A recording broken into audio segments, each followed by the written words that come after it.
Guru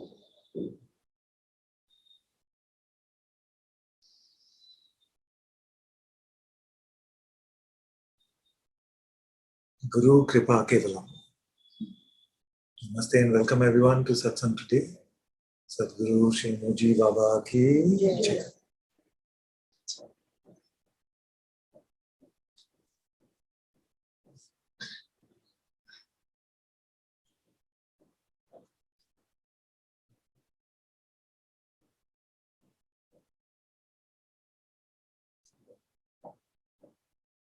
I just want to start by saying that if you're here to understand, it's not going to happen. The way of the heart cannot be understood. It just has to be followed. And it has to be followed moment to moment.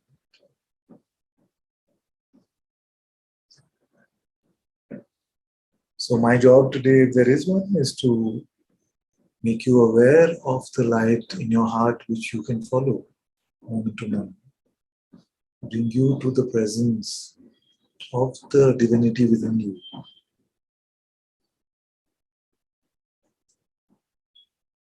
So that you no longer think that you can follow predefined methods and roads, predefined path.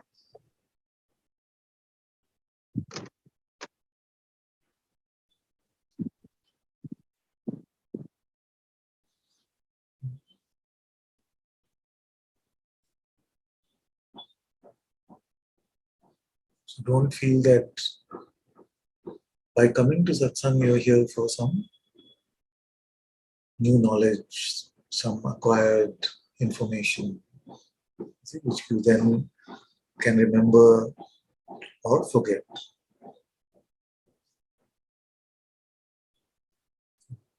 So it is not even that the master's job is to awaken the light within you. It's not even that. The light is already there.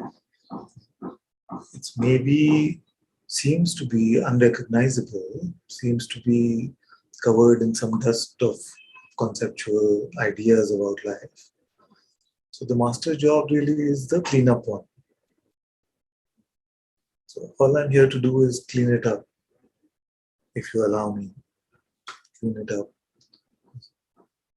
So try to follow without understanding, even if it seems absurd what I'm saying. And that is what I'm saying all of this because I got inspired by the song which is heard.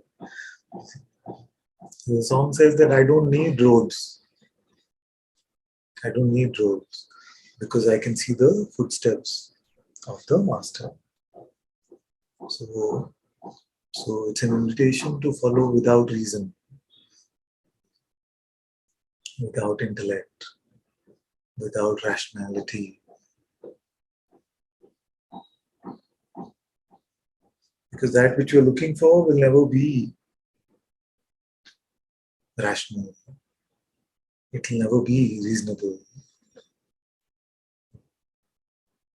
To discover God within yourself is not a reasonable idea. To discover the greater within you, to discover the highest within you, is not a rational idea. No amount of spiritual understanding will get you there.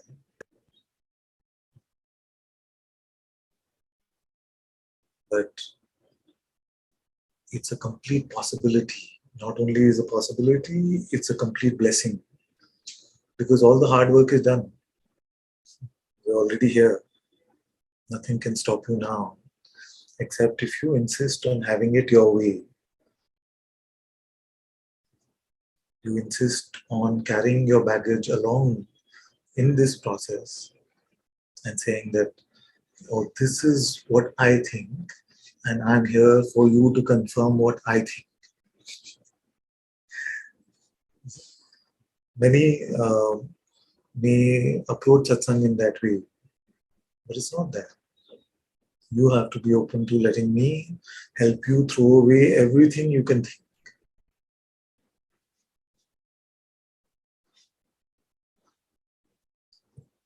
And in that way, it can seem like a giant leap of faith. Can you give up on everything you think about your life?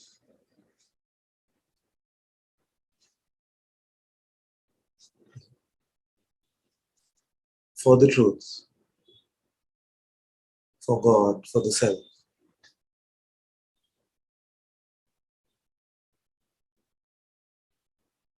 Or have you created a safe space for concepts where if one day you discover that all this talk of God is fake, then you can retreat back to that room and say, okay, at least I have this which I can return to?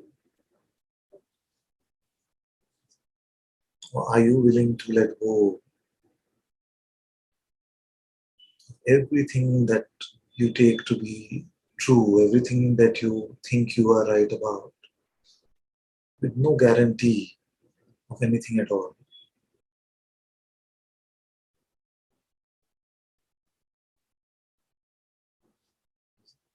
No guarantee about anything at all. So, those who follow me in their heart, I'm going to demand nothing less than this from them.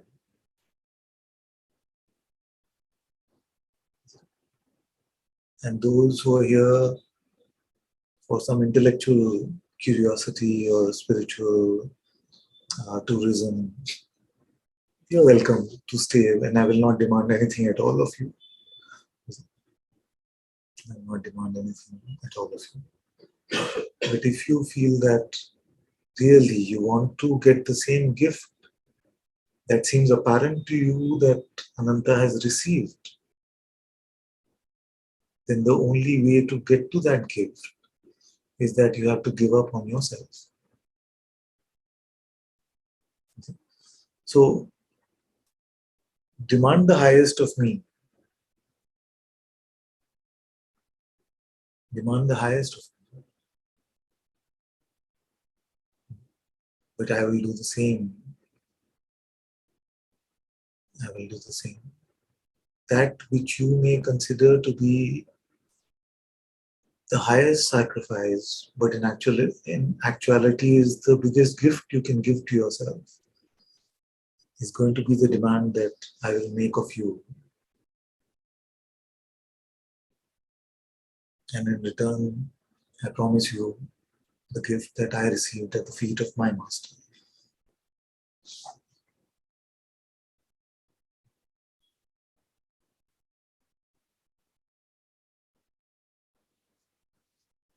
But if you're hedging your bets, if you're not risking everything, if it's just like, okay, I'm going to come once a week and he sounds nice and I'll hear some nice things that he says and maybe I'll learn something. This is not that kind of program.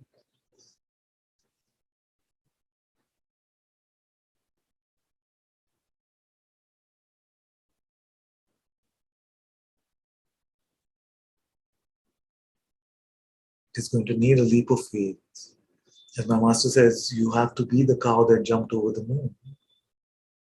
What is that? It is the leap of faith, which means that even at the cost of your highest understanding, if it is demanded that you let it go so that you can receive the gift of true insight, you must let it go without question.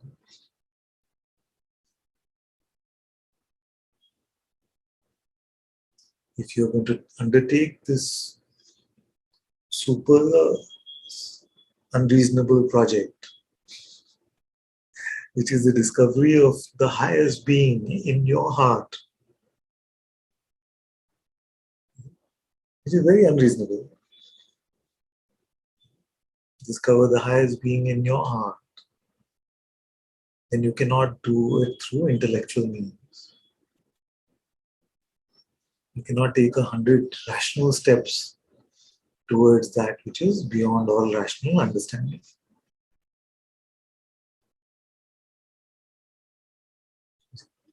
So if you feel that you've got somewhere and now it just needs some finishing touches, forget about it. If you feel that you are not worthy and you cannot get this, but you will try your hardest, forget about it. If you feel that you're already there, you've got it already, and you're just here to confirm, forget about it. Anything you think, forget about it. If you can place yourself in a narrative, forget about it.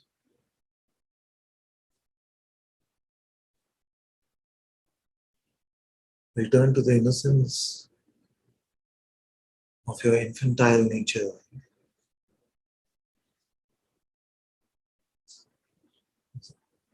There, the vision of God is not just a possibility, but it is your reality.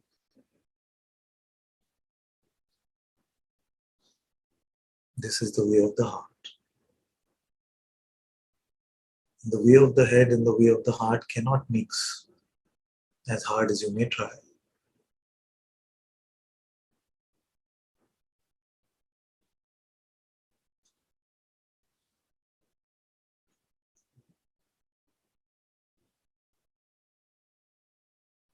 If you're not willing to risk it all, the way of the heart will sound like a super poetic, romantic notion, which you may say, I'm aspiring towards. But you will feel that it is never really your actuality. If all of this is about experience chasing, I am here to get a spiritual experience that I had 3 years ago, but then I lost it. Forget about it. How can you meet that which is beyond all phenomena if all you're chasing is a fantastic experience?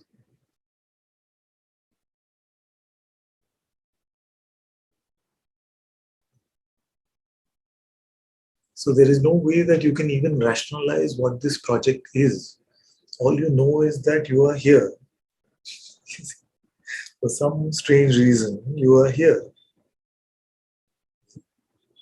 Now, with the innocence of an infant, follow moment to moment. And I promise you that God will no longer seem conceptual. Yourself will no longer seem like a fanciful idea.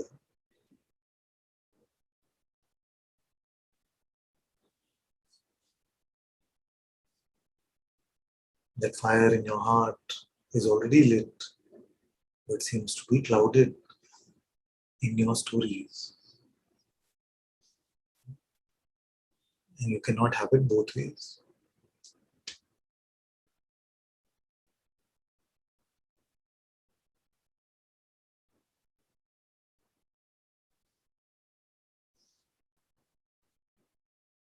Till you switch to the heart, till you switch to intuitive insight, all this talk of awareness and consciousness and beingness will just sound like beautiful conceptual knowledge.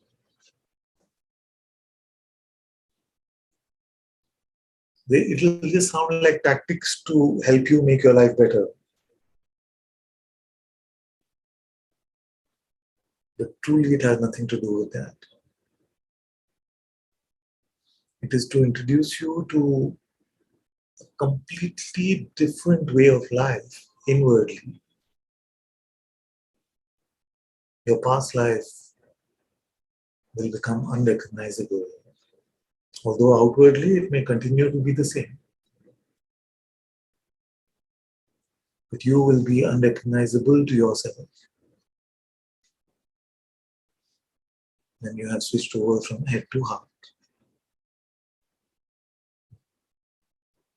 So I'm starting with this so that you suffer less and you struggle less, because what will happen otherwise is that you will attempt to balance your head and your heart. And in that, you will feel like you're on a roller coaster, a constant oscillation, which has made life worse and not better. And this oscillation is called many things. Some call it the 40 days and nights. So I'm trying to save you all the trouble by saying, hand it over before you start. Hand it all over before you start. And nothing can be squeezed.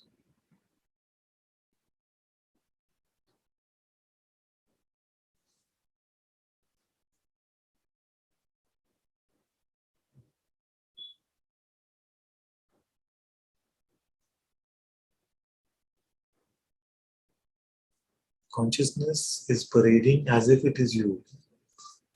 And in that parading of consciousness as you, consciousness reserves full power to let go of the false or to give value to it.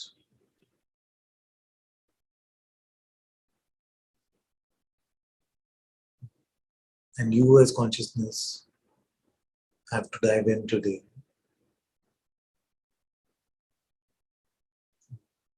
Have to dive in today. Not so that you can make progress on this journey,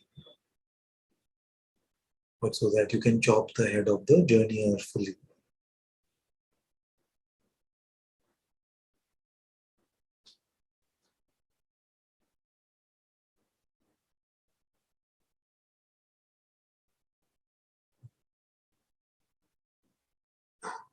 So we must all leave this, what I've been calling armchair spirituality, like a safe spirituality. I'll expose myself a little bit to what he's saying, and that'll give me 1 hour of peace, 2 hours of peace, and then I can go back to the rigmarole of life. This is not a peace-producing mission. At best, it may be a byproduct.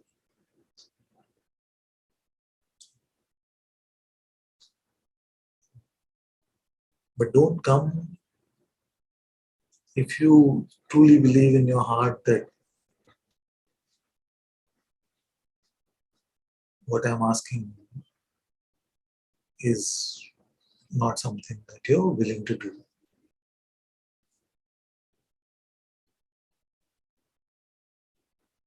It's okay if you feel it is difficult. It's okay if you believe, which is a wrong belief, of course, if you believe that you're not there yet.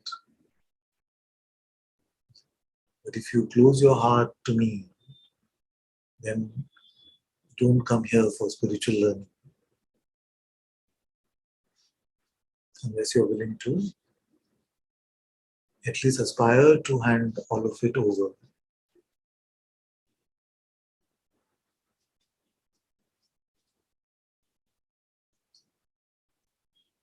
Because this is not for any sort of spiritual entertainment or to add to your encyclopedia of what you have understood.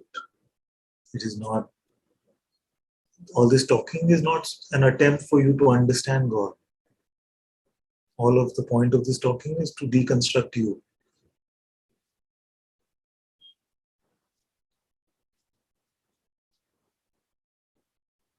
Through the lens of the me, the God that you aspire to find will always seem like a distant notion.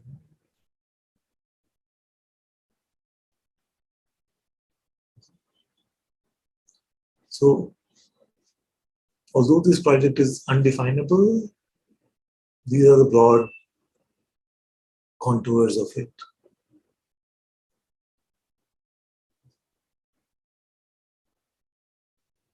And if we are in this together, then I'm completely with you in service to that. And if we're not in this together, then nice, friendly guy, we can talk casually. It's all fine.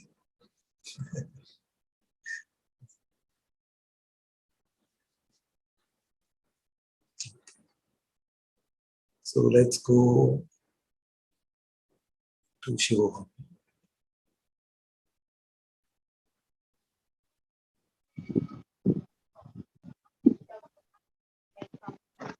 Can you hear me? Yes, maybe. Yes. Could be a bit noisy here because there's some wind. It's completely Yeah. fine. Completely fine. Yeah. Yeah.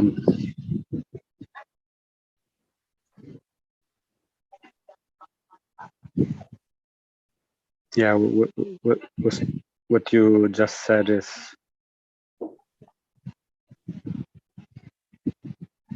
enough.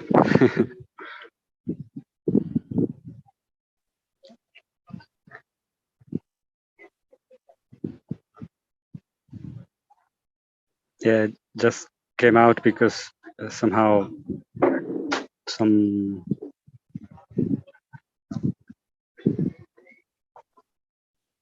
uh, some tendencies and stuff are it's like calling the attention. No? As usual, it's nothing different from. But yeah, I wanted to. Nothing different from the usual. So, Yeah, God's and, light, and, are and you living in God's light right now?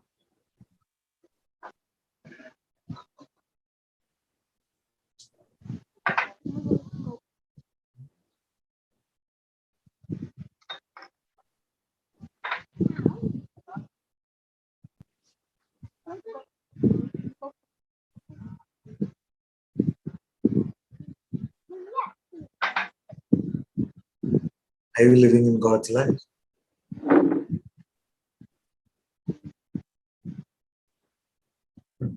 If yes, very good. hmm? If yes, very good. But if not, you have no excuse.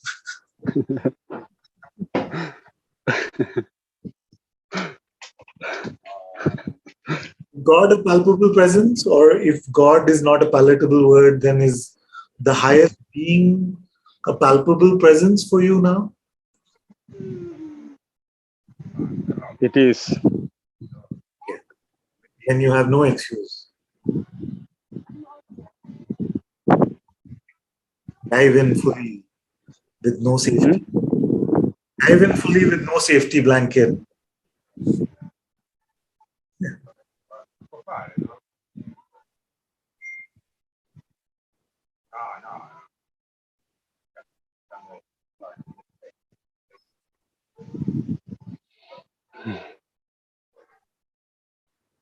You want to take your head along? Sorry, You want to take your head along? my head alone. You want to take it along on this journey? What do you mean with this?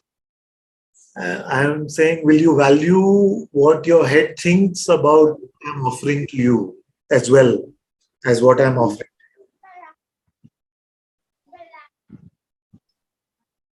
Are you waiting for confirmation?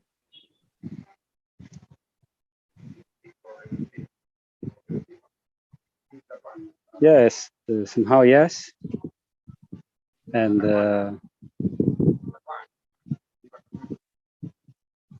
but at the same time is no. I don't need any confirmation. Yes. And That part of you which says yes, yes, you can examine that and say, okay, where would you get this confirmation? Is it just an avoidance of fear? That somewhere I have to know that if I give it all to God, I'm going to be all right. mm, Suppose you had no such guarantee, and only then God was available.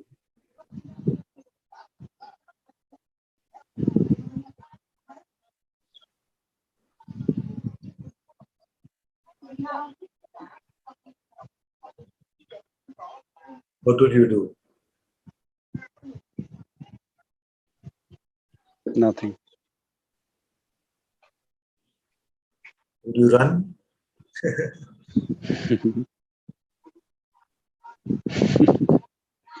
Suppose the discovery of God was super unsafe to everything you take yourself to be.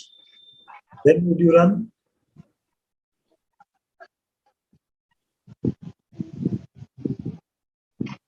No. Very good. No.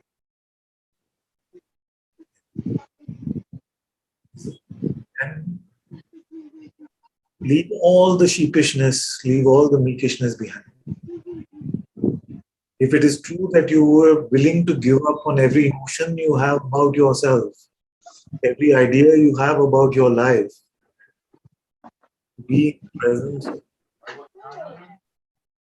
come to the discovery of your true self.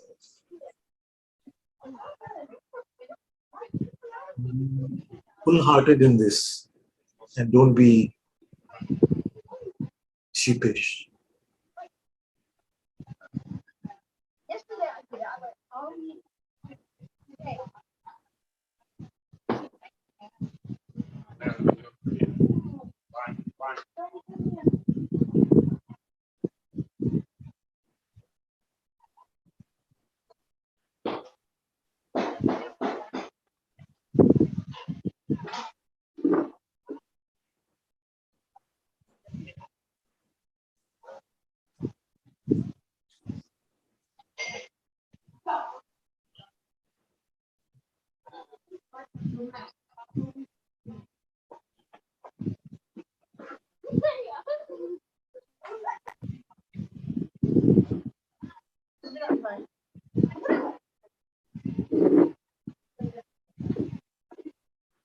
What is the what is the process happening right now?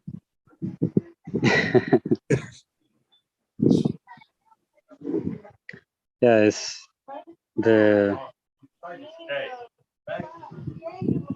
like the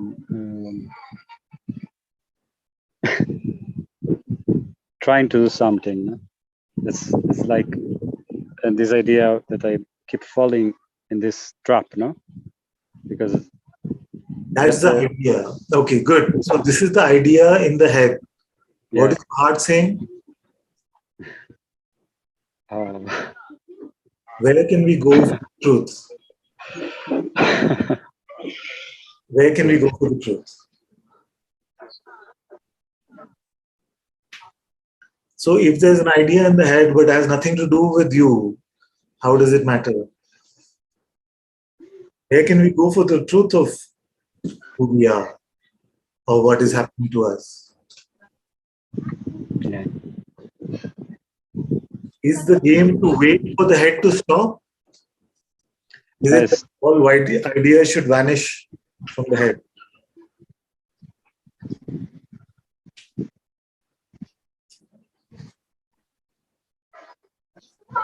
Yes, it's what I see is this trying to recognize something, no? To recognize a feeling or something that I think I had. And this is keep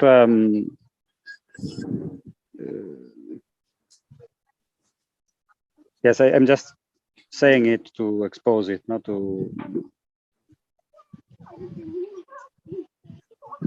watch with you. It's not total. It's not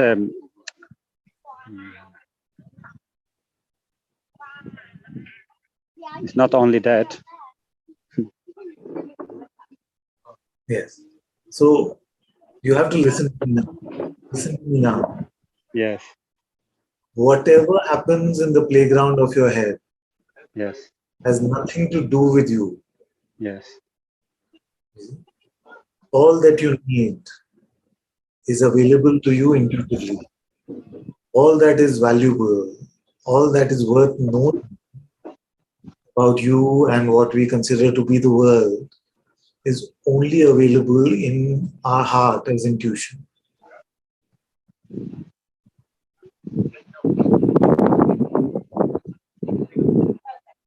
I was sharing this example the other day. Okay? If we hear that there are rats in our kitchen, we start solving the problem of the rats in the kitchen without ever questioning whether there is a kitchen. See? Although it's put simply, it's a very powerful point. The minute you take on a project from your head, it proposes the individuality of you and the separateness of you without even having to say it. You see? So you start solving the rat problem while forgetting that there is no kitchen in your house.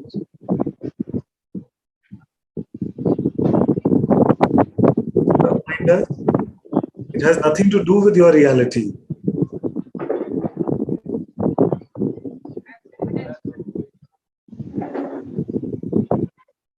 Where do you know that what I'm saying is true?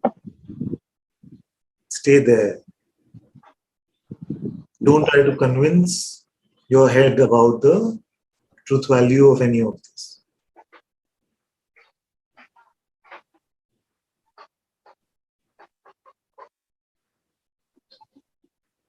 Where do you know that you exist?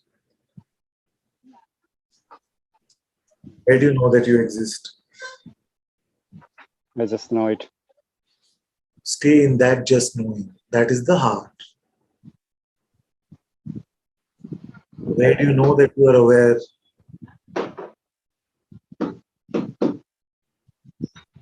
I just know it. Where do you know that love is your very nature?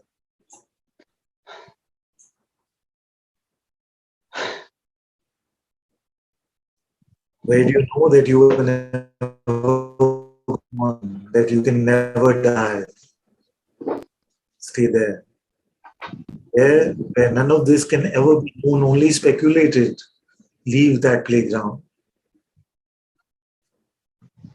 Yes. Don't bother with it. Yes.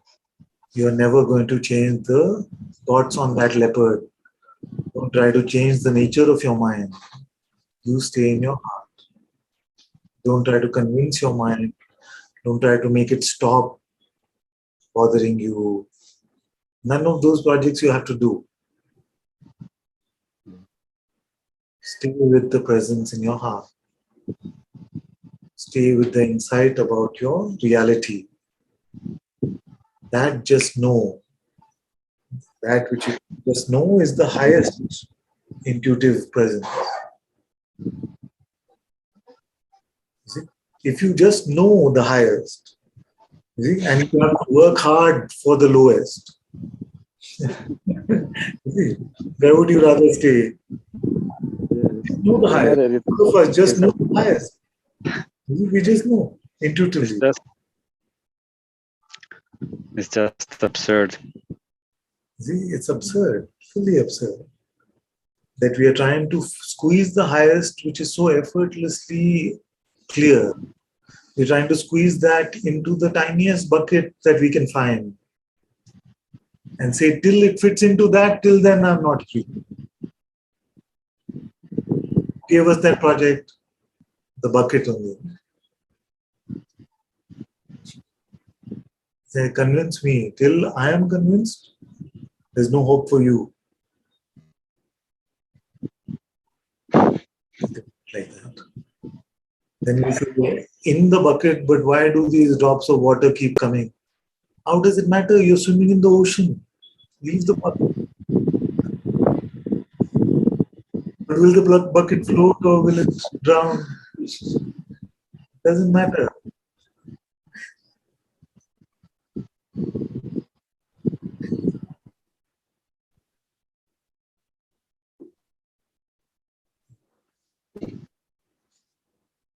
So only rely on that knowledge which you just know, not on that knowledge which you have to work for.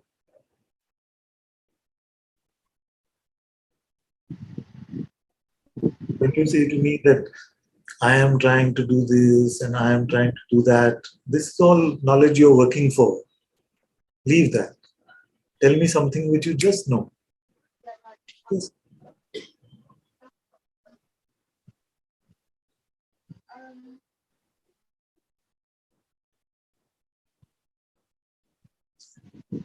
How much of you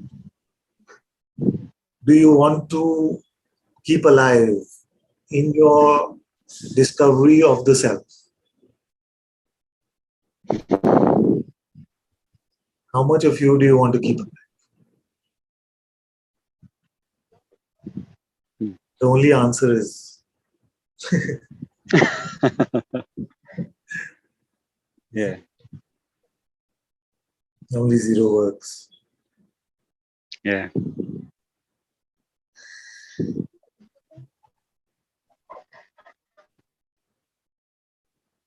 What is the process now? Are you still trying to squeeze this in your head?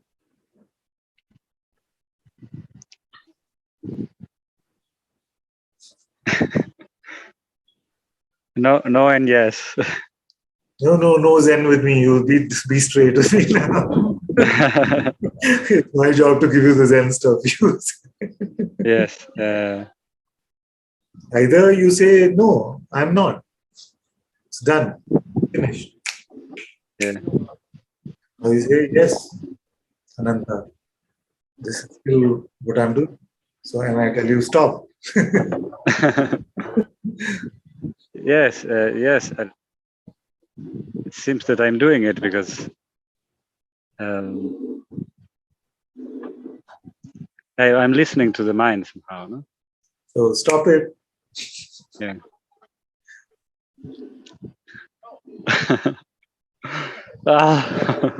Stop it.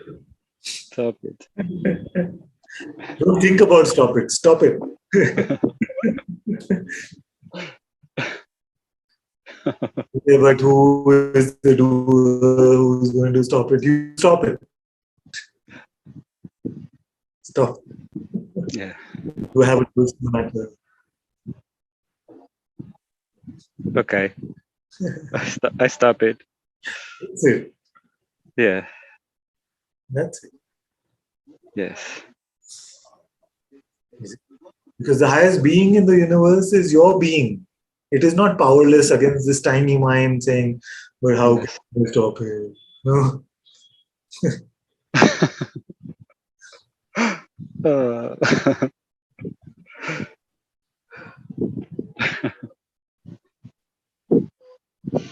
Dive into this ocean. I'm here to tell you that you can because I have.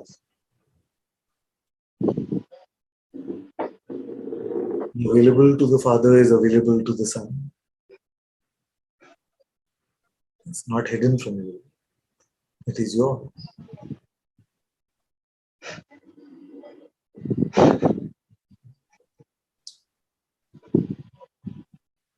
Dive in without a parachute. You'll do just fine.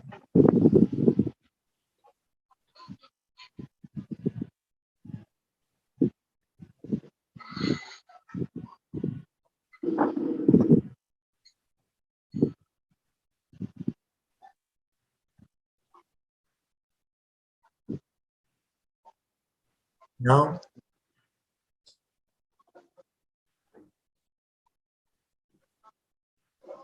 now, now.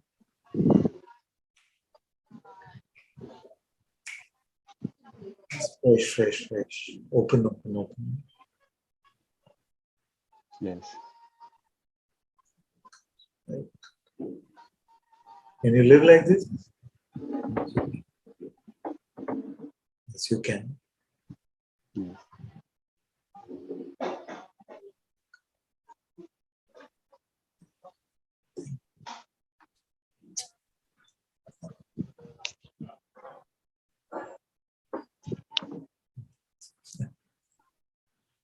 Okay, let's go to Dale.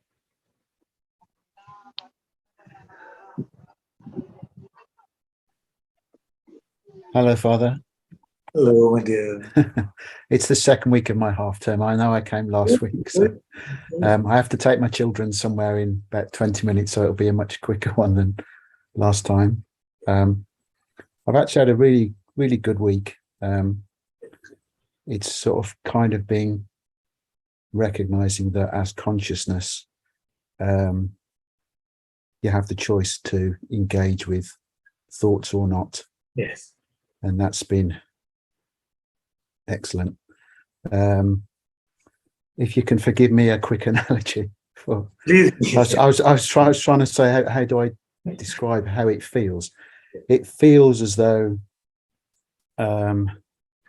it's like the concept of seeing your inbox of emails, and you can get the smell of what the email is about, and whether or not you want to engage or click on it or not.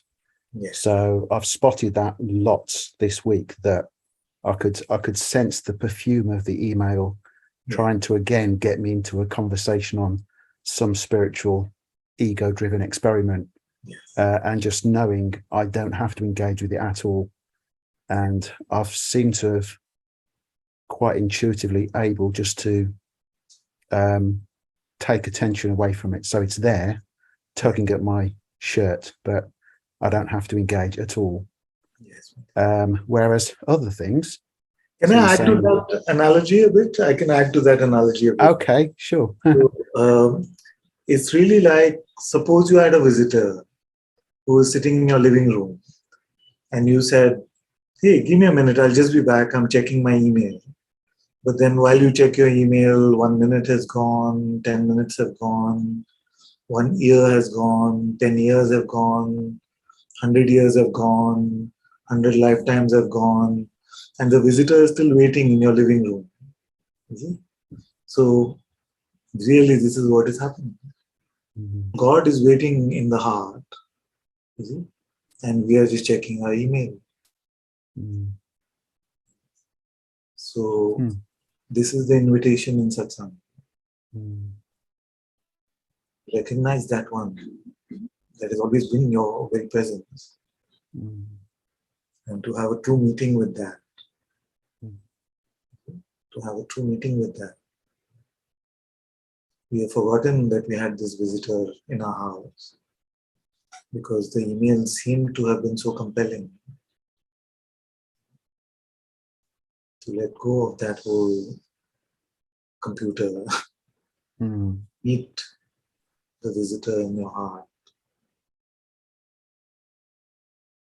You see, of course, it's an analogy because it's not really a visitor. It is your very presence, which is the presence of God.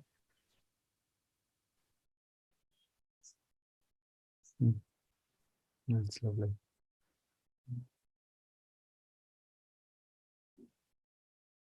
So the function of the outer appearing master is just to say, hey, you have a visitor. Remember? You say, what visitor? I say, come, come. He's waiting for you. Who is he?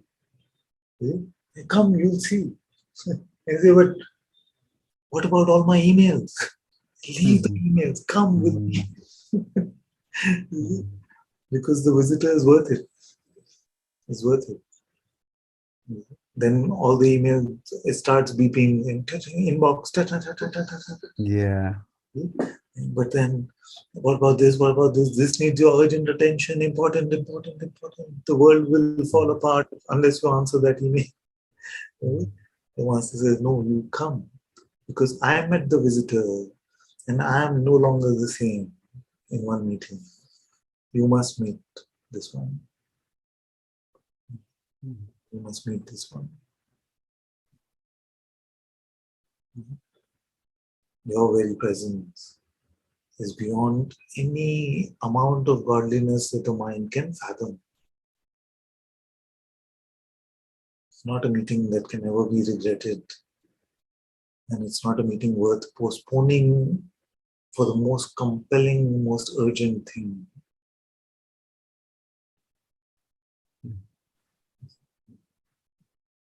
Many of you use your spirituality also as a means of postponement. We use our spirituality also as a means of postponement because we want to come to it as a unique discovery that we have made. As a unique discovery that we have made. But it will not be. You have to just follow. It sounds not nice to the ego to just follow. They feel like, but one of these children said, I want to have something original about it. Shiv it was. He was sitting here. He said to me that, yes, Ananta, what you're saying is fine, I can follow, but there must be something original in the way I have found it. See? Be careful of this voice, because there is only one way to God, that is through the heart. And the call for originality and uniqueness is just a sort of specialness, a sort of egoic trap, which will say, I found God in this way because I said, what is being plus aware minus ego equals? None of that.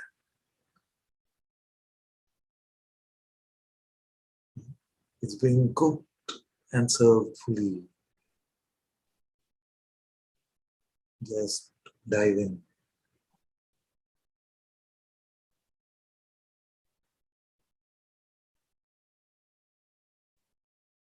You don't have to understand.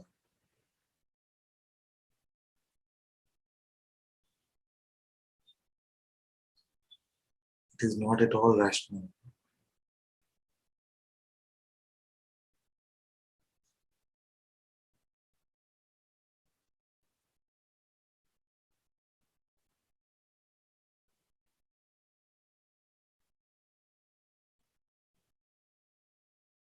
It is never missing.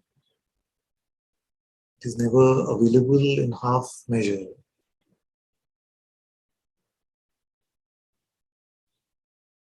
Everything is already known.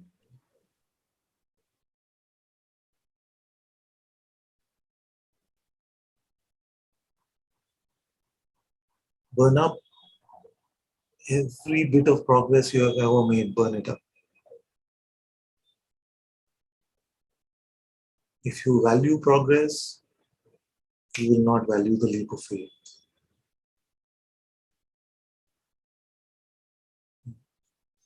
The mind will keep you on an incremental, illusory journey to God.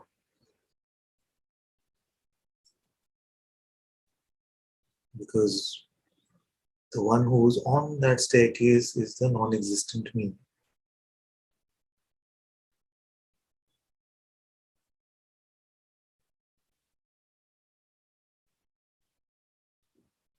Allow the explosion to happen.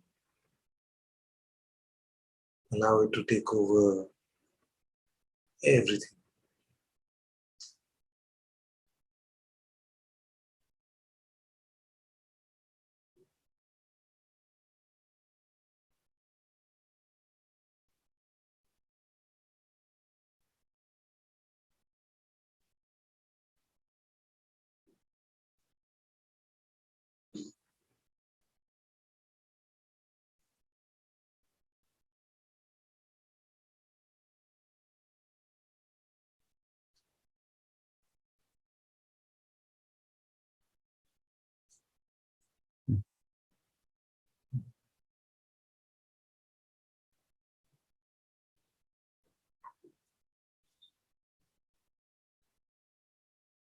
Thank you. That was lovely. You're so sweet. Thank you so much. Thank you, Father. Thank you.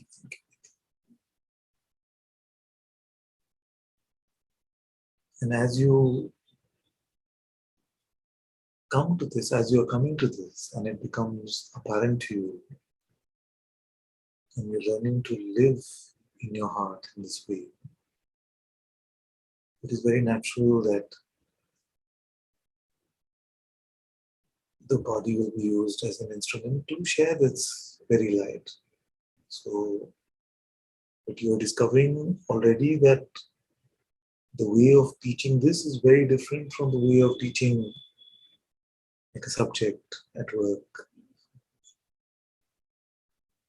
Because there is no curriculum really.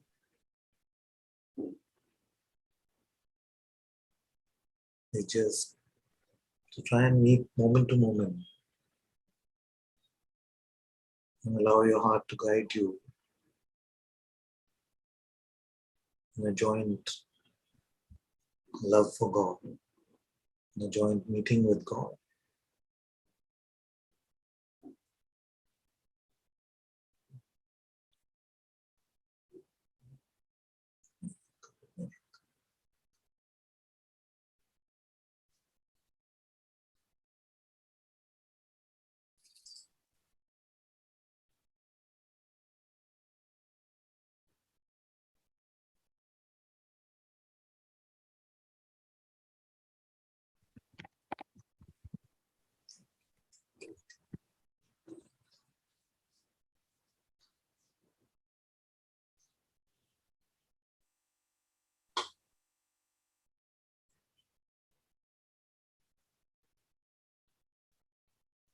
Okay, let's go to Ananda.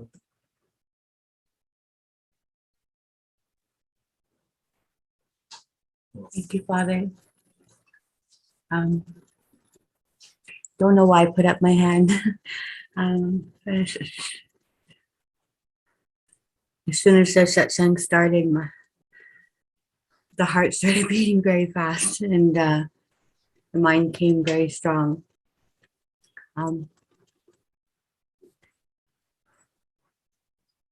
It's been very intense the last couple of days. A lot of, I like Dale's analogy, the email, full email. That's how it's been. And whether it's walking or sitting in the room,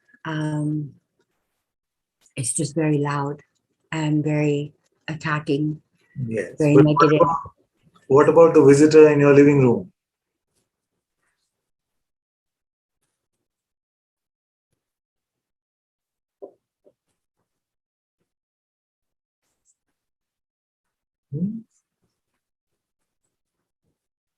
That's the visitor. The narrative about the relationship, your relationship with your emails is all right. Okay. More important is the narrative about your relationship with that visitor in your living room, in the same analogy. Okay. Who is that living in your heart? And what's your relationship with that? Is that strong or sweet, or what is the nature of that?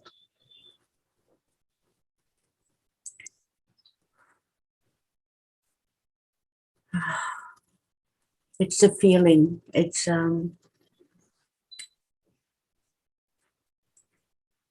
I keep going to Kaisha so much because of how she's shown me so clearly how to drop everything so quickly. And thank you, Kaisha and Judith, who have been there so much. And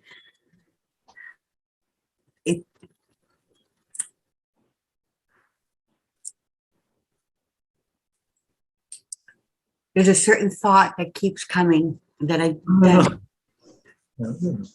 am asking about your relationship with the visitor in your heart, not about the email box.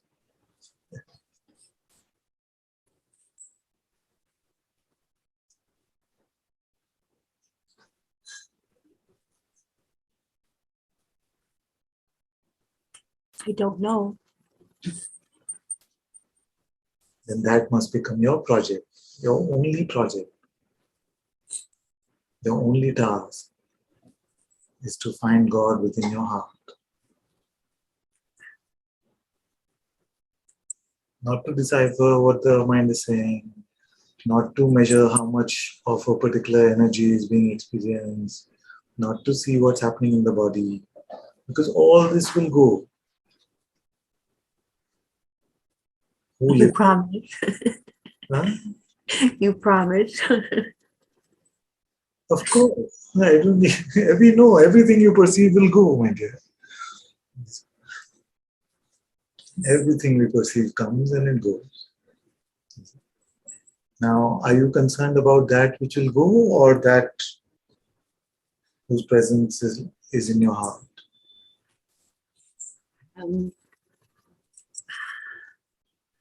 I just want to let go of everything that's coming. I just want to be able to let it come and go and not I'm showing cling to it.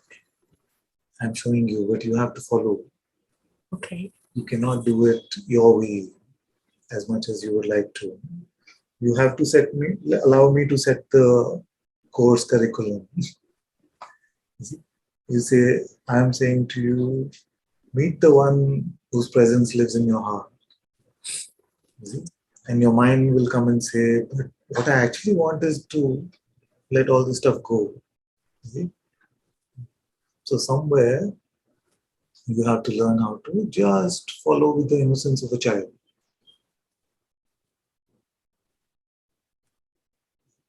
Do you feel that the greater gift will be received if you follow your mind's curriculum or by following what I'm pointing you to? What you point to? So right now, do you exist? Yes. That very presence is God's presence, is God's light.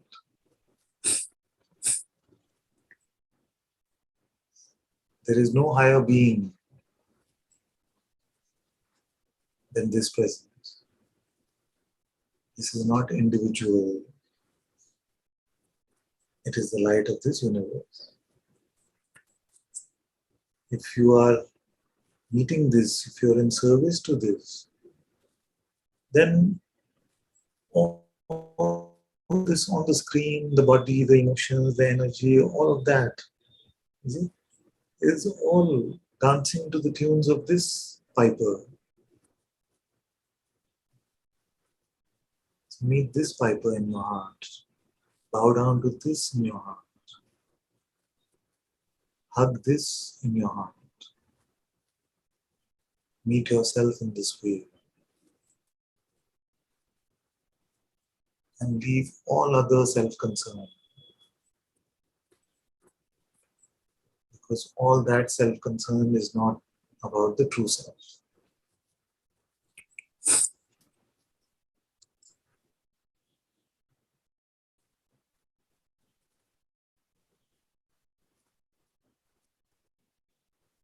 The highest is being shown to you. Help is coming from all directions, and Fisha is helping, Sangha is helping. All the help is being made available. You have to let go of your idea of what needs to happen.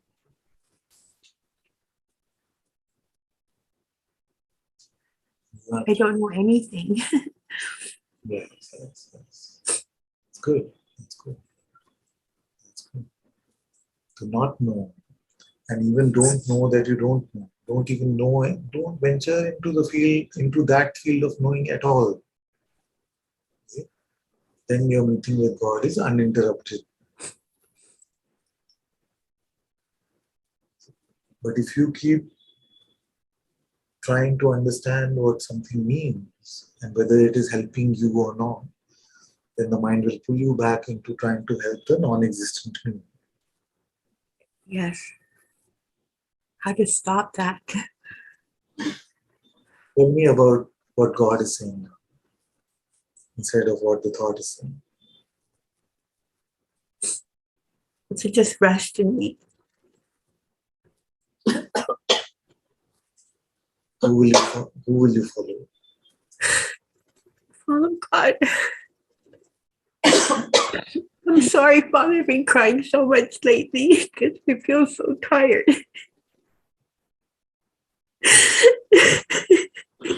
Go to God for a true report about yourself.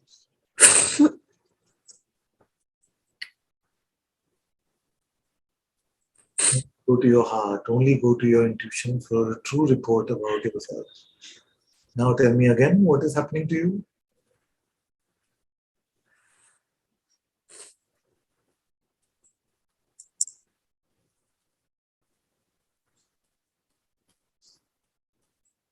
Nothing. in that nothing, the highest is contained.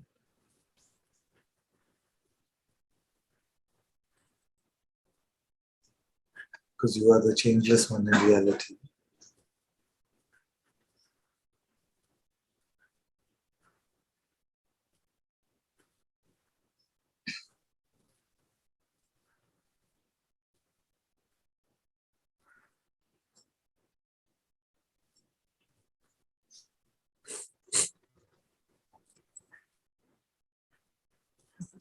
Father, now, so I listened to your last audio when you said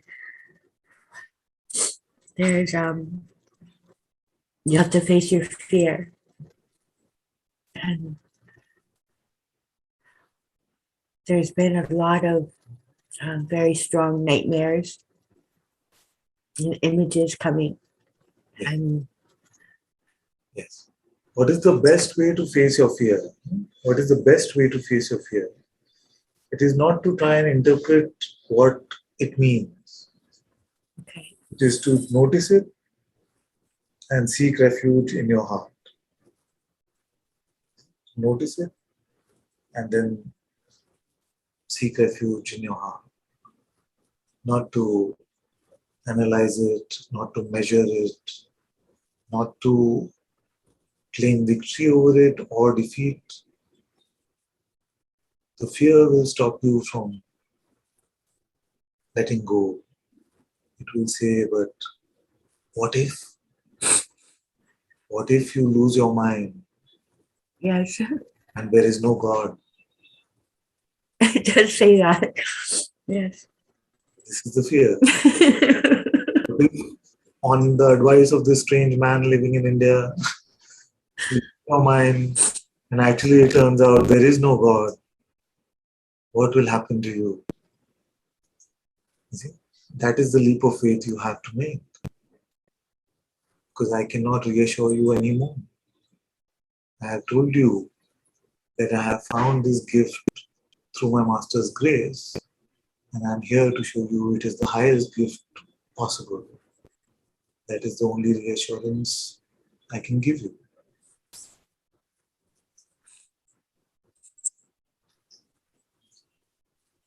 After that, you have to jump. The mind will scare you and say, but, what if I'm doing it wrong? What if I'm not worthy? What if I've not understood what he said? None of those are relevant. All are invited into your heart, into God's heart. You cannot do it wrong if you follow with innocence.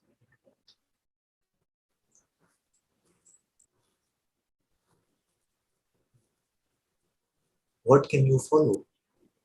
You cannot follow. I'm not giving you a series of steps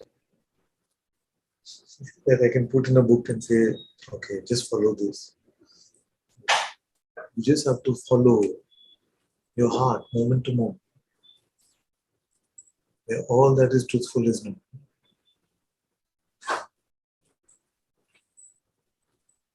You can live like this. I'm here to show you that.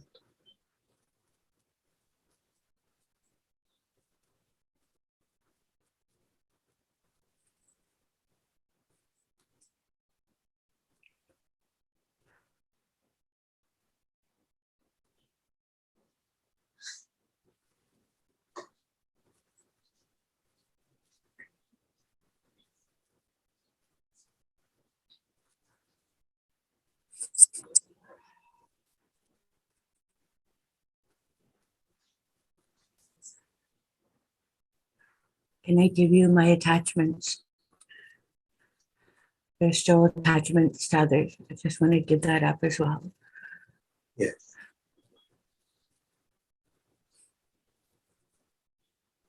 Very good. Very good.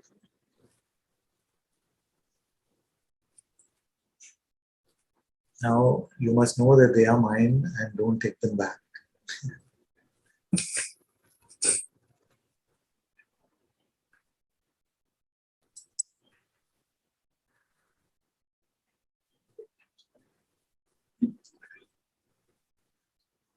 Thank you. Very good. Okay, let's go to Arvind, who's not here because he's in Delhi. So, Father, thank you. I just wanted to, first of all, just thank you for your such powerful and life-changing pointings.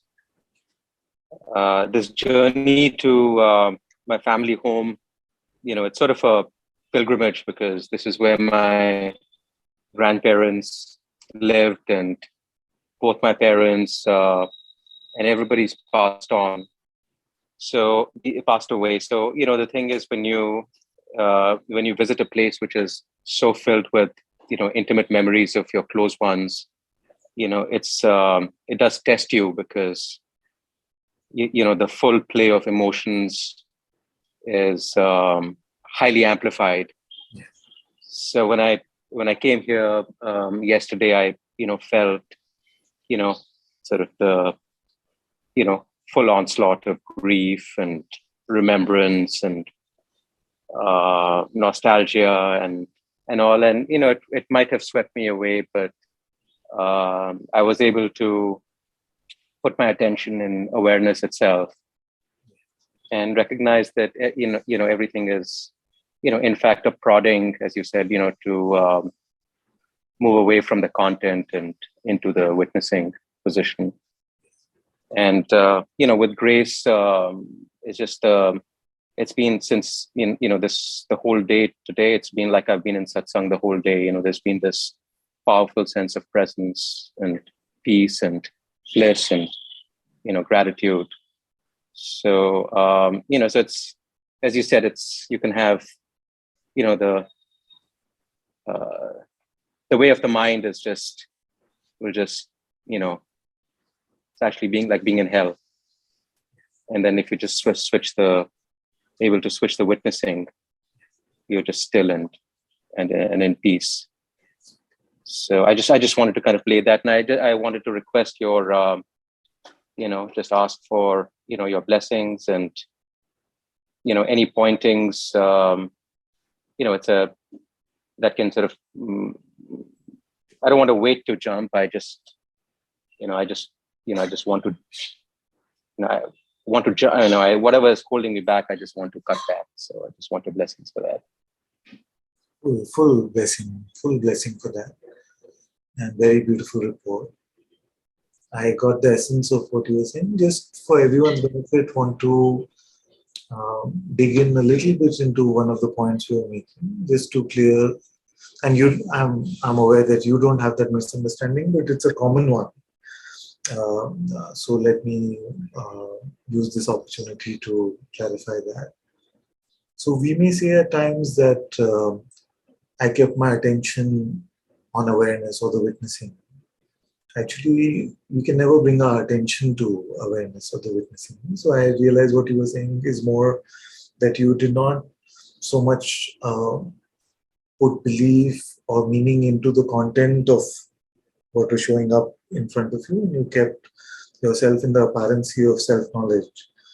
Now, in the apparence, what we call the apparency of self-knowledge, which is very academic sounding term, so maybe you'll find a better one soon. But what I'm saying is that intuitively self-knowledge is known to you. And when we are open and empty, then this self-knowledge is apparent. Who we are, who we truly are is apparent. Even in the play of perception, it is not lost. You can try it actually. You can try it and see that as you may have all this visual stimulus, all of that, you never have an insight where you see that it's only perception. Okay?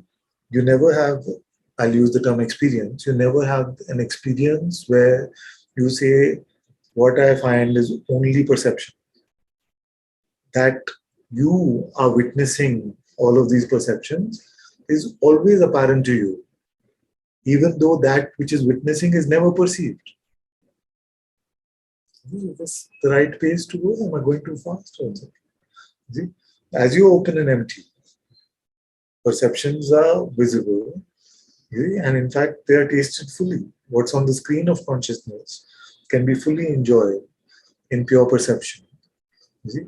But you can never just enjoy pure perception. Because in pure perception, the fact that you are there as the unperceivable witnessing of these perceptions is already apparent to you, but not apparent to your head. You see? So to remain open and empty is to remain in the heart. Or to remain in the palpable presence of being is to remain in the heart. It's the same. Or to remain in the pure perception of this world is to remain in the heart. It's all the same. Because you cannot do it piecemeal. You could only do it piecemeal if you were using your attention. You see? I'm using my attention to stay in myself. You cannot. Because then you would have to objectify the self. The attention can give you a perception. So what you may be trying to say is that you have withdrawn your attention from worldly perception and rested it in a dark, empty space, or rested it in the presence of your being, which is fine. Either are fine, or even to be in the pure perception of the world is fine. Because in any of these, the self is not lost. It is apparent to you, but it is never perceivable. So this apparency, this clarity without needing conceptual clarity or a perceptual experience, you see, is open and empty. It's the most natural way to be. But because we got used to complexity, this seems like it is effort. So while it seems like it is effort, you can make the effort. And my prodding and provocation for you to surrender and let go is so that as you remain open and empty, the mind cannot that easily push your buttons and say, come, I've got this for you, or this better not happen to you. If you hand it over that you, then these invitations from the mind are not that attractive.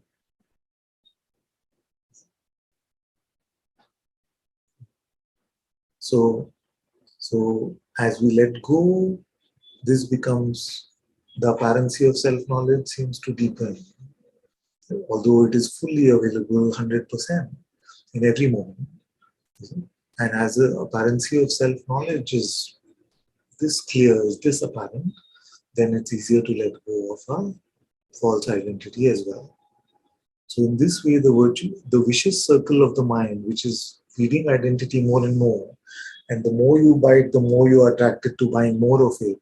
You see, and then it becomes like a vicious circle, is then broken into a virtuous circle of surrender and self-knowledge.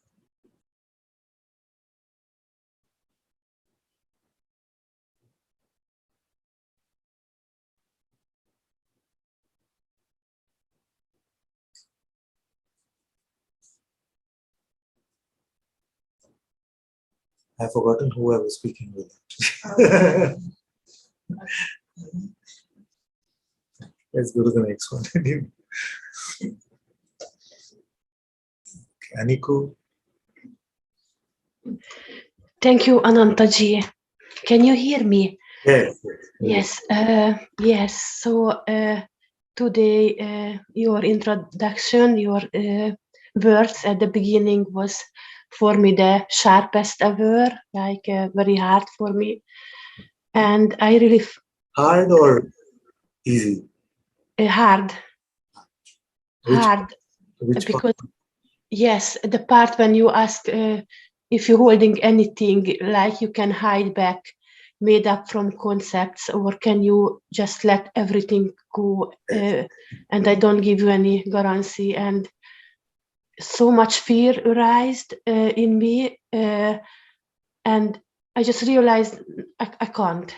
I mean, it is too, I don't know, I'm not brave enough, or it is just like really death or something, to entirely die and not keeping anything from myself. And suddenly seems so impossible, or and I, at the same time, I am here for this. I know this is like a contradiction with myself, but something inside me say no, it is. Now, this is very beautiful, because this is exactly what I was provoking. This is exactly what I was provoking. Now, there are some who have transcended this and may feel like, yes, everything is yours, Father. And there are some who may be thinking they have transcended this and may be conceptually saying, yes, everything is surrendered. But most of you are in this boat, which is to say, when this kind of provocation comes, then you experience a fear of losing everything that you know. Exactly. And that can seem like death. Yeah. In a way, that was exactly what the provocation is. To confront the core of the problem. It's happened. This is the core of the project. Exactly. Yeah. Now, you said something very beautiful. You said that, I said, no, I can't do it, because what about this? Well, I can't really let go of that. You see, whatever that may be is not important. It's okay. You see? And also you said, but I'm also here for this. I'm also here for this. You see? So you are like that guest who has got 2 invitations on the same day. You see? Which one will you RSVP? So an aspect of you see, which I am representing in an outward way, but that is actually your inner presence. It's saying, come to the truths, done with the games, all this mental stuff, all these tactics and make-believe spirituality, armchair spirituality. You're done with all of that. See? Come. One is that voice of your heart. The other is saying, no, you cannot. Because where is the safety in that? What is the guarantee? How do you know that you will be happy? How do you know that you will not end up 10 times worse? So smell both of these voices and follow the fragrant one. And if these words are confusing, I can use other words. Smell both of these voices and follow the fragrant one. You know fragrant? Like a flower has fragrance. Oh, I see. Yeah. It has fragrance, and garbage has nauseating smell, bad smell. Yeah. So smell that which is saying, I'm here for this. Smell that which is done with the force. Find the one that you find fragrant. Even if there is fear dancing everywhere. Yeah. You follow this nose. Follow the smell of love. Follow the smell of inner Sadguru presence. Because it is never going to shout. It is never going to shout. I may shout here as the outer expression and say, stop it. Your heart. But your heart will never shout. Your heart is immensely patient. Time is nothing for it. So it creates an alarm clock in the external form of the master, which may say, wake up now, wake up now. But it itself, you have to smell for. So smell the voice which says, no, I can't do it. I can't do it. All this is going too far, too fast. I'm not ready. I'm not worthy. I'm not devoted enough. I want for my relationships to happen. I want for my life to go this way. I can't let go. Smell what that smells like. Smell that fear. Smell what it makes you believe yourself to be. And notice that that is the stink of the mind.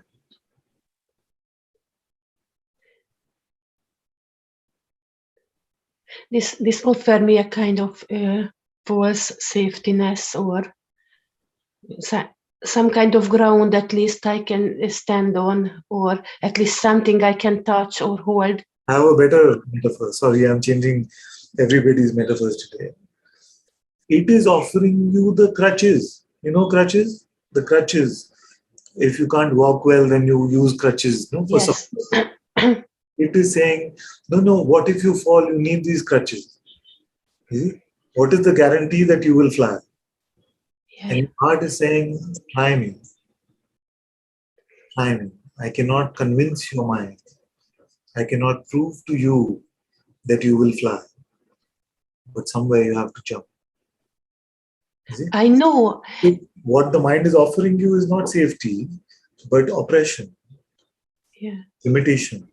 Yeah. The conviction that you need crutches, the conviction that you need this support, Yeah. that you need this to walk. You're an old man walking stick. You need it.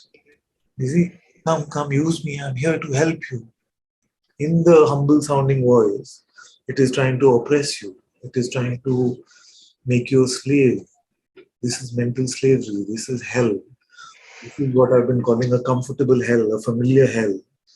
You see, which we are scared to leave because at least you can say, okay, I'm in hell, I suffer from time to time, but I have my moments of happiness. You see, Yeah. that is not a way to live. It is like making do with a comfortable hell because it seems familiar. Yeah. And at least I know myself, or I understand something. I can have something in my hand. I'm happy, at least I'm happy to fool myself every day that I am this body. You see? And then I want a relationship and I want money. And then, I go to Satsang to find some peace. And then I can manage my life this way. At least it seems familiar. You see? Yeah. What is he offering me? It seems so scary because it is no thing. Yeah. Nothing. It is subtler than spirit itself. What can I grasp? Yeah. What hold on to there? Yeah. So I'm here to tell you that if you take this project to come to God, I will help you in every single way possible. I'm there with you fully, with my help, my support. This will become your reality if you're open to this. But I'm not here to indulge in any sort of making hell livable. I'm not interested in that project of trying to make you live in a comfortable hell or make it more palatable, because then can I have a recliner in my comfortable hell? Can I use spiritual concepts to help me when I'm being roasted fully?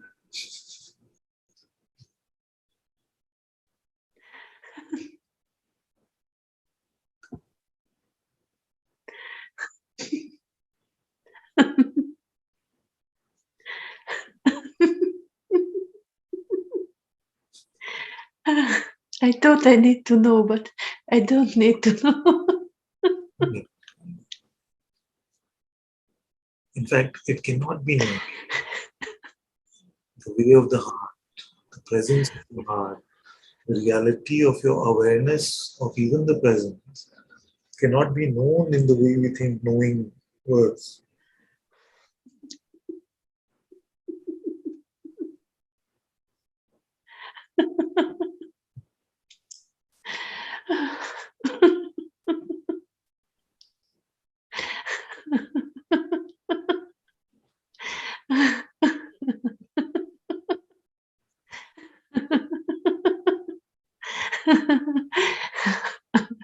Thank you so much. Okay,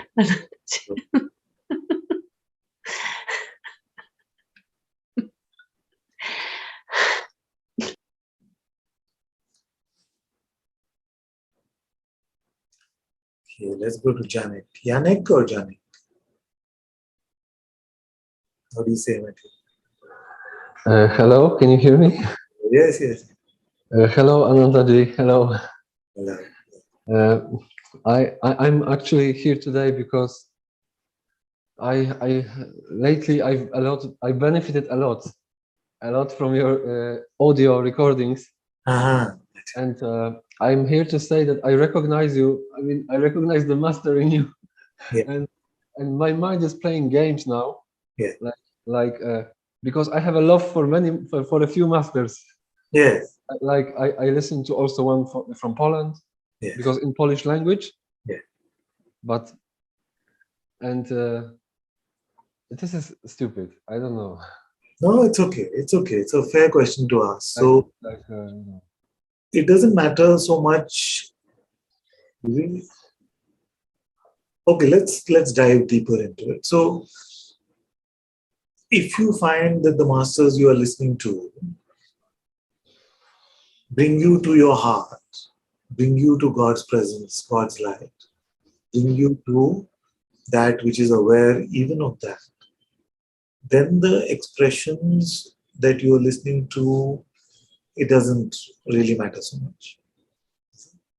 But if you find yourself becoming a collector of spiritual concepts, a little bit from Ananta's words, a little bit from that one, a little bit from here, a little bit. So you're creating the perfect instruction manual for yourself, you see, where you can feel like now I've got the best from everyone, you see, and I have designed the perfect way for myself to become free. Then you're wasting your opportunity with all of the masters. The master is saying the highest gift is available to you right now. Whatever that expression may be, it can be Ananta, it can be any other expression, doesn't matter so much. And it's like, is it like because the mind is sometimes saying, oh, you are betraying the other master when you go to this master, or you have to, this feeling that this spiritual ego part is saying that oh, look how good you are. You are following only one master. You are so devoted to only one. Yeah. It can say like this. Yeah. But I like, this is, I don't know what to say. Okay, let's try it another way. There is no relationship of love unless God is involved. There is no relationship of love unless God is involved. So if the master and disciple relationship is a relationship full of the highest love, then God must be number one in that relationship. So wherever you find the presence of God, truly in your heart and not because what your head is saying, then you can safely stay there. Whether that takes the form of 100 different masters showing in front of you, or you settle into one, that is all right. And sometimes I'm a little bit embarrassed to say things like, I would like to end it and not to, because I have this tendency I have a whole pile of books behind me, and sometimes I wakes up this ego and it wants to use this spiritual knowledge, the little bit it thinks it gained, for its own purposes. And it wants to, maybe, I don't know what is the true reason. Maybe it wants to make somebody proud itself or the parents. I don't know. And maybe make money, or maybe something. I don't know. It's very good that you notice it. It's very good that you notice it, because it is the blind spots which are more painful, which are more troublesome. To notice it is good. Now, there's nothing wrong with the books. There's nothing inherently wrong with the books. But as you read the book, you must meet the one that is sharing in the heart. You must not meet it only in the level of words, because if you read too many books and you meet them in the level of words, you will just end up with a lot of spiritual ideas and confusion. Yeah, it says sometimes like, oh, there will come a time when you will be maybe enlightened enough so you can finally start reading or something like this. You can finally start Say reading. that part again. You can finally. I mean, like you can finally start reading and apply the knowledge from the books, so you can maybe improve your life here while you are here. Maybe get a better job or something like this. Yeah. And That's I know all this. that is all right. There's nothing wrong with any of that. Everything that can happen in God's light is completely fine. Unadulterated by the pushes and pulls of the mind. Whatever is playing out in the outer life is completely fine. Whether that is reading a book or whether that is doing a job, nothing that I'm really saying has anything to do with your outer life. You see? And don't judge yourself. I don't judge you on what actions of the body are happening. You also must not judge yourself based on that. You see? That is a primitive way to find. You can smell inwardly what you are devoted to. Inwardly, you can smell what you're devoted to. Are you devoted to God's presence? Are you devoted to the light of the self? Or are you devoted to the selfishness of the head? So smell for that moment to moment, and anytime you start to get a bit of a stink, just take refuge in your heart. And in the refuge of your heart, whether outwardly you're reading a book, or you're sitting in some yoga pose, or you're sharing satsang, or you're saying the silliest of things, making jokes with your friends in a pub, all that doesn't matter. And Ananda, may I also say something? Like I have these spiritual ideas. They're many from the old. I have old. How what you were speaking today, like how I want like my personal enlightenment to finally finish something. This is really like tiring for me.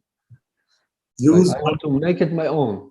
Like, use one idea fully before you worry about all the others. Use one idea fully and come to the insight which is beyond all ideas. And then, again, like I said about the outer expression, I'm sensing that something there wants to share, it wants to do all of that. All of that has time. There is time for all of that. You see? But first, learn to live independent of all of that. Learn to live in the company of your heart, in the way of your heart. I would like to really fully participate in satsang, like, and maybe it's a little bit easier for me to talk with you because the other person, the other teacher, she is a woman, you know. So sometimes these fantasies may come and stuff, and even some spiritual desires, like, oh, I will be with my master, whether she's a, so like this. So thank you very much. Thank you. I hope I follow. Thank you. All my blessings are with you.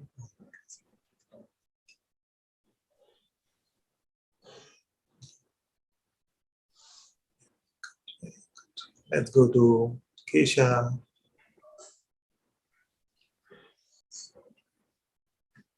Hi, Father. Can you hear me?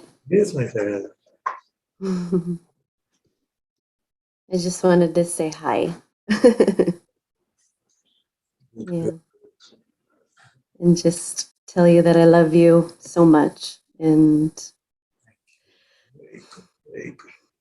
I miss everyone in Bangalore, but I have to say I'm so happy to see everyone's face here. Like there's something so beautiful about it, being back on Zoom and getting to see everyone's face. And I don't know, I'm just really happy to see everybody's face. And yeah, just really, yeah, I don't know. Very good. Very. Thank you. All my love, all my blessings. Thank you. Thank you. you. Let's go to Beatrice.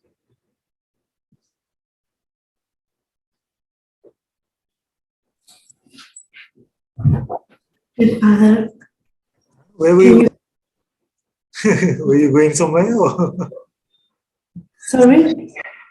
Asking if you were going somewhere because you vanished from the chair for a moment. Yes, because the camera is here, but all the stuff is there.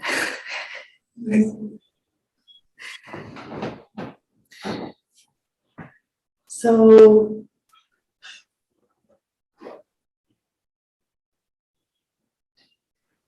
yesterday I noticed that there is like a shape or something try to control, to be in the heart. What do you mean by notice? And by notice, I mean that I saw, No. I see. No.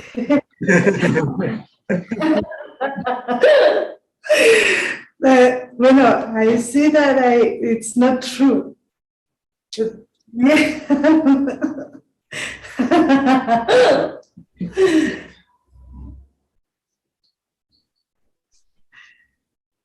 Father,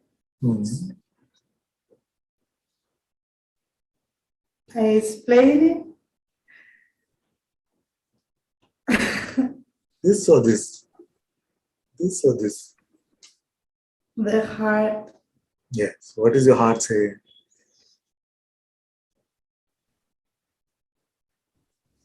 There's no point just like talking about the way of the heart. It's like the way of the heart, the way of the... And then the way of the heart becomes another compartment in our head. I think I know the way of the heart. The way of the heart is like this. It's not like that, is it? Then you have to come up with another way to express it. Yeah. Heart say no.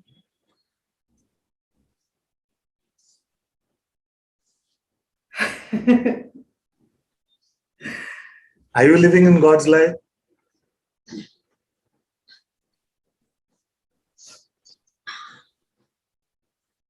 Yes. That's it. In God's light, what do you need to understand?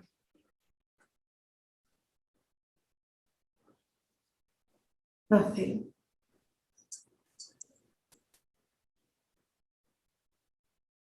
All that can be known is already known intuitively.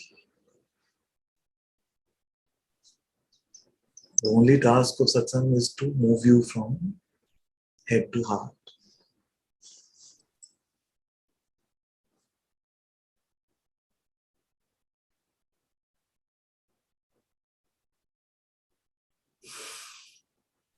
To try and make spirituality into an understanding is like a safe spirituality.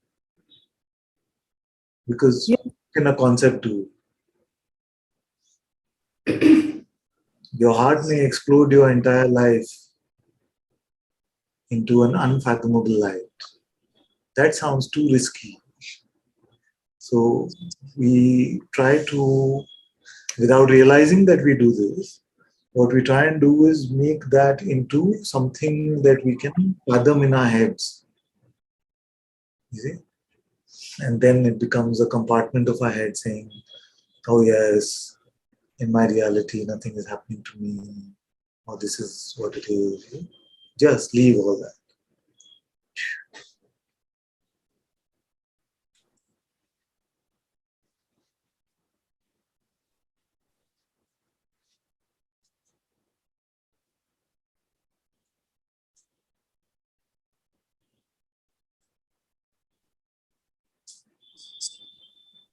That's it. See, that's how God's light shines.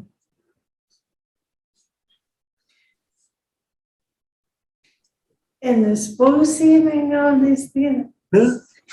Sorry? And exposing this thing, o sea, the shapes or Exposing. No, exposing I know is a very clever trick now. in the garb of exposing, we are just telling me what you're valuing. We say, I am exposing so you can take it, burn it. No? But actually what mostly we are doing in the garb of exposing is to try and put our point of view across. This is what I think. This is what I believe. Exactly.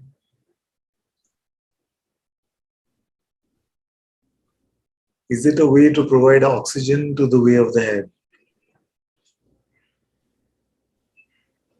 It feels like it's needed for being free or something. But So, okay, let me use another example. There are two fires in your being. Suppose there are two fires in your being.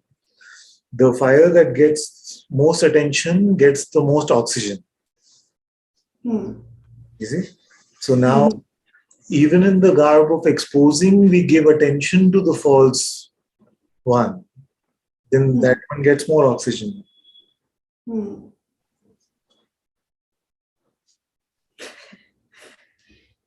What's wrong with your heart? Just staying in your heart, what's wrong? Nothing.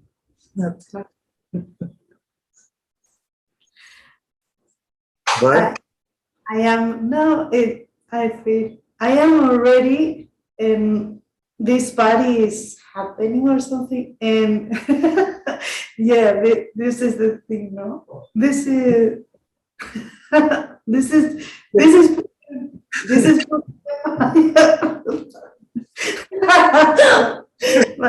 that's it. That's the heart. That laughter is the heart. That's it. This is the ha ha ha.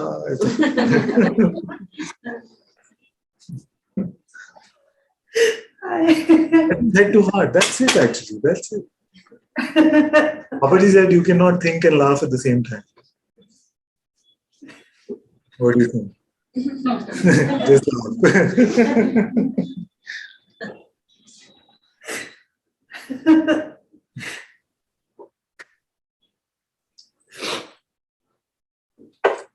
You can never understand, you can never make an understanding of God.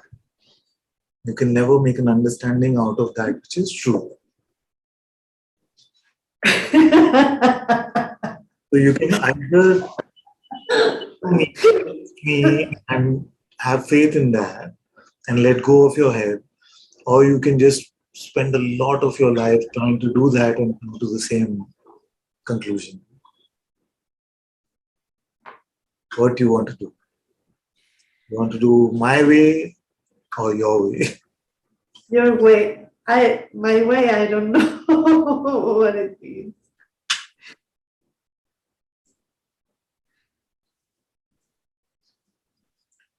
To follow seems oppressive, my child. I am aware of this because here also I have this like a strongly independent sort of thing.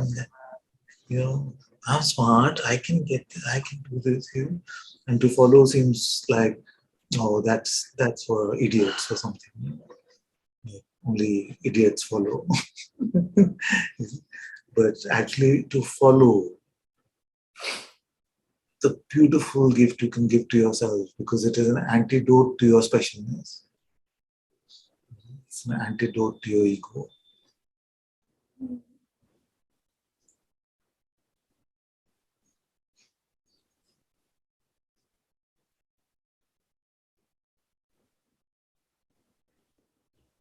You don't have to be original. You don't have to be unique. God is doing all that anyway.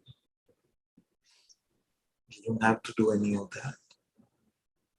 Just with the innocence of a child, hold my hand and follow. That's all.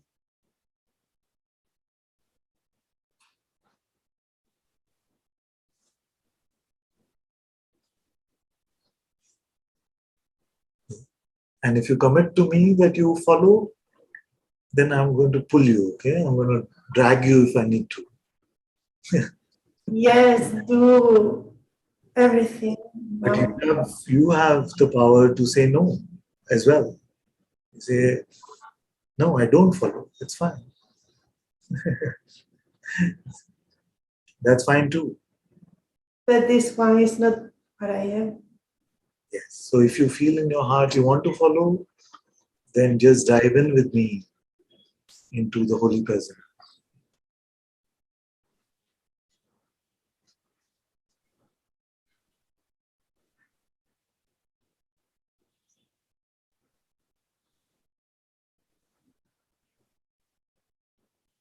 Where even the highest thought has no significance compared to the light of your being, compared to the light of God's presence. The highest thought is not even popcorn, not even worth peanuts.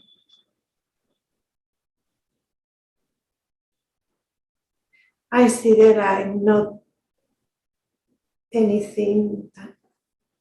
So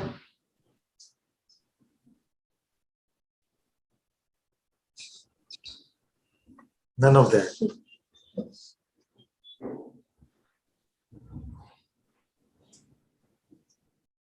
You don't have to conclude. You don't have to interpret. You don't have to make a judgment about yourself.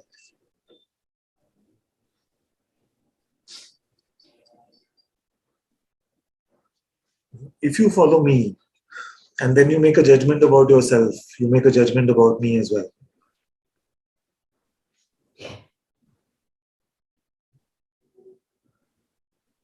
If you hold my hand and we walk together and you say, but I'm not walking in the right way, you're also saying that I'm not walking in the right way. And the capacity in your head to make that judgment is not there.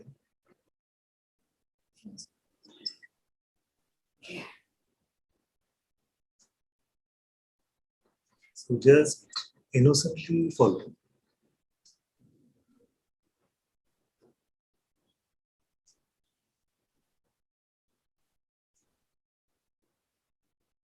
What to follow?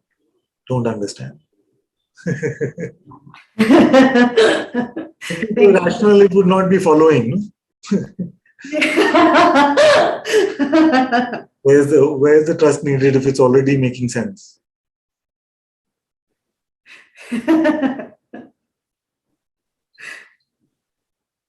Allow your mind to scream and shout and say, but how to follow?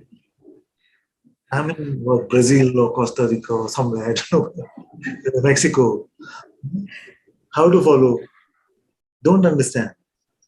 Just carry that intention in your heart full-heartedly. That's all you need to do. Yes, I am already, Father. I know the mind. Very good. Very good. Very good.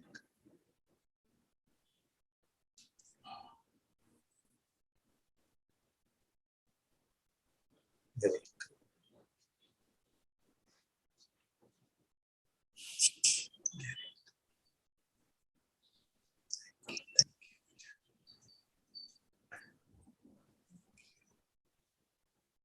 Let's go to Snetha.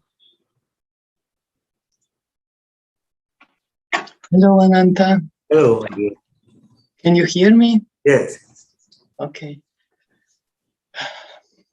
I had to come directly in front of you. Oh, there is some echo, maybe. Maybe it's better. There was some echo in my head. Excuse me for my bad English, maybe, but I had to come because I'm hiding and I'm following. I'm almost the only thing I'm doing is following your and Muji's satsangs already for a very long time. Yes. And like still the heart or being in my heart is not so apparent. It's mostly I'm engaged or triggered by thinking. Nice. And it's it's really unbearable, and I'm like also quite unfunctional for daily life. And it's like horrible thoughts of like ego is pushing me in really bad directions just to preserve its existence, and I'm somehow falling for it. And there are maybe some seconds of recognition, but I cannot hold on without jumping back to thinking. And I gathered so much, like you say, even beside my ego, my spiritual ego became very well learned with different pointers. Yes. And now they are coming like when I feel that I'm the real self, that I'm in truth. Yes. Immediately, like I'm checking with pointers again with my mind. Yes. And I now it's maybe really time. I was somehow hiding behind others or trying to get it or get through others, being envy or not envy. Why don't I get it? Maybe I will get it, or I get it through others, but it is not really the right thing. It's not direct. All this is coming then. So I need your help. Thank you for coming up. Thank you for not hiding today. I so appreciate it. I'm so grateful that you took the step, that you were courageous and you said, I will come up, I will expose this today. Very good, very good. That itself is very good. Now, you said something like, your heart is not, your being in your heart is not clear to you, and mostly it is thinking. Was it like this? That like if I ask you whether you exist, would you answer that you do because of just a thought that you exist? Like I immediately start to think if I exist, or start to question with my mind. Yeah. So do I exist or don't I?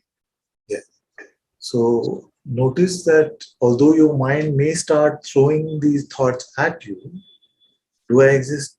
What should I answer? I don't know. You see, all these thoughts can come. You see? But is there a different insight that you have which shows you your existence, that you exist?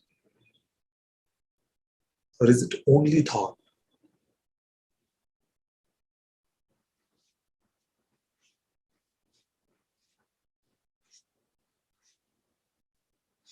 Okay, let's try a simpler question. It seems like I don't recognize it, that I it's okay. somehow I'm thinking.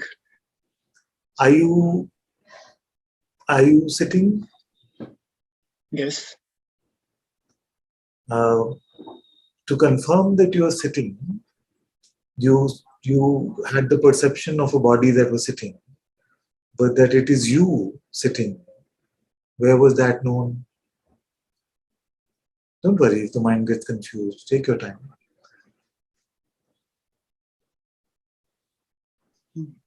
That you have to exist before you are sitting or standing. That knowledge, did it come to you from a thought? Like no knowledge like this is coming to me, really. It's like, it's obvious that I'm sitting, and I don't know if it is Very good. Is it me or not? Of course it's me, but it's not. Yes, my dear. Okay, this is very good. This is already very good. That obviousness is heart knowledge.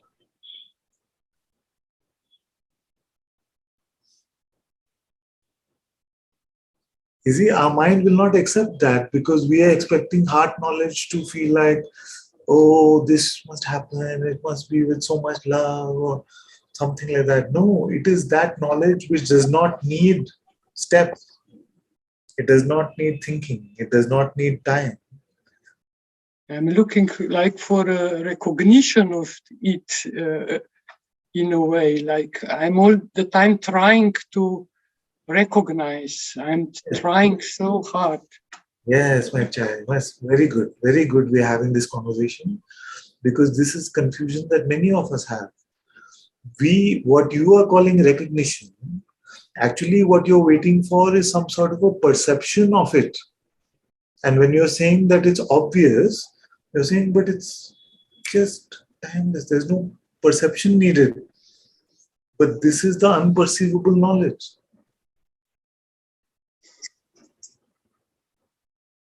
You see?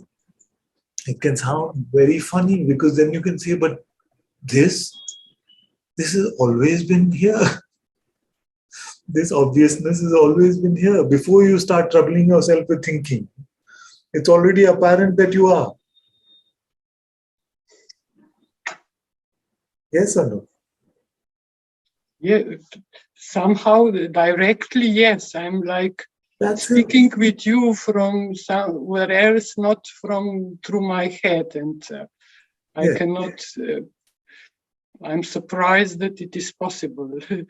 Yes, my dear. This is the beauty of it, that although we recognize that it seems so fresh in the recognition and it seems new, but in the recognition, we also see that it's always been like this.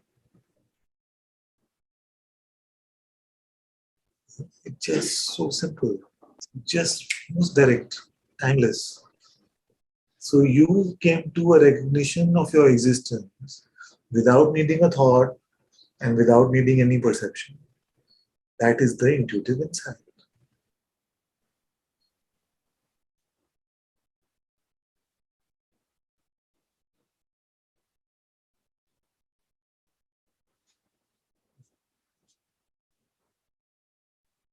It's both wonderful and strange and weird and everything at the same time. We cannot understand this. Now your mind may say, can I keep this? Is it always like this? What's happening really? All that doesn't matter what it's saying.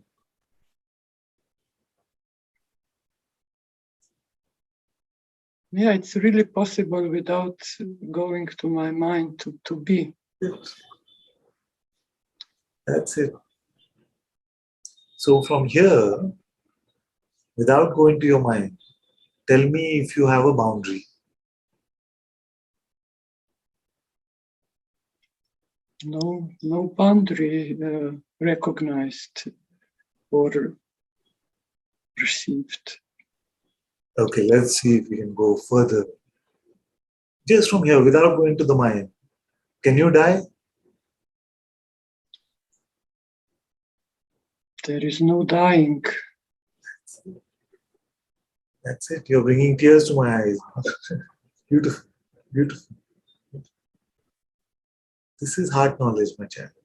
It's the effortlessness of it.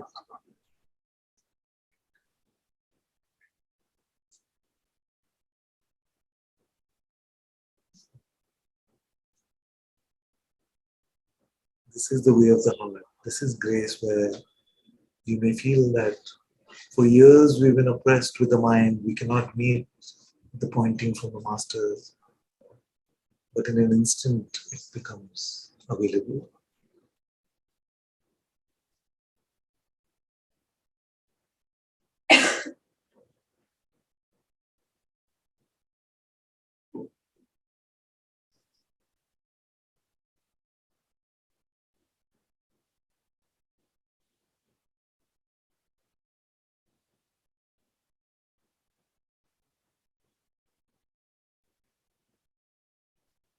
It's okay. The mind will tell you things. It's okay. Don't worry. Let them come and let them go. I don't know if I dare to see thoughts or not. Now without them, it's like yes. After I met Guruji the first time on the hot seat, see, then I was just like, I don't want to go to sleep because this may go away. Don't worry. I'm here. I'm here. Don't leave me, please. Never leave you. Always there.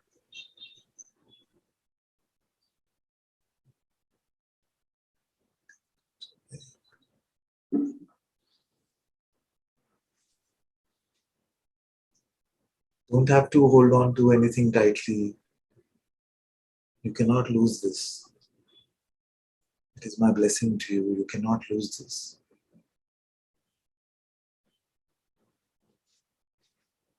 Just let go. Let go. It's all good. It's all good.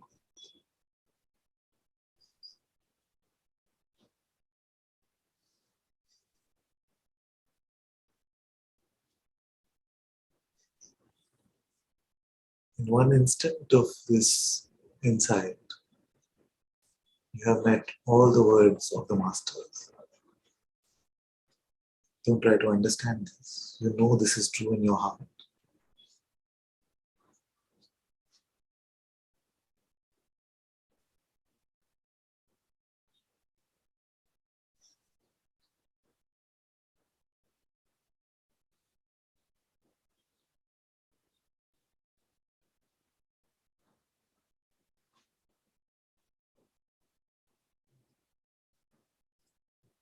There is no doing.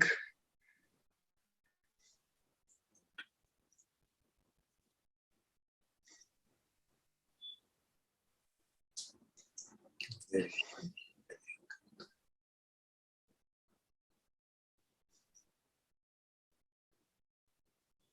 Bless you. Bless you. Bless you.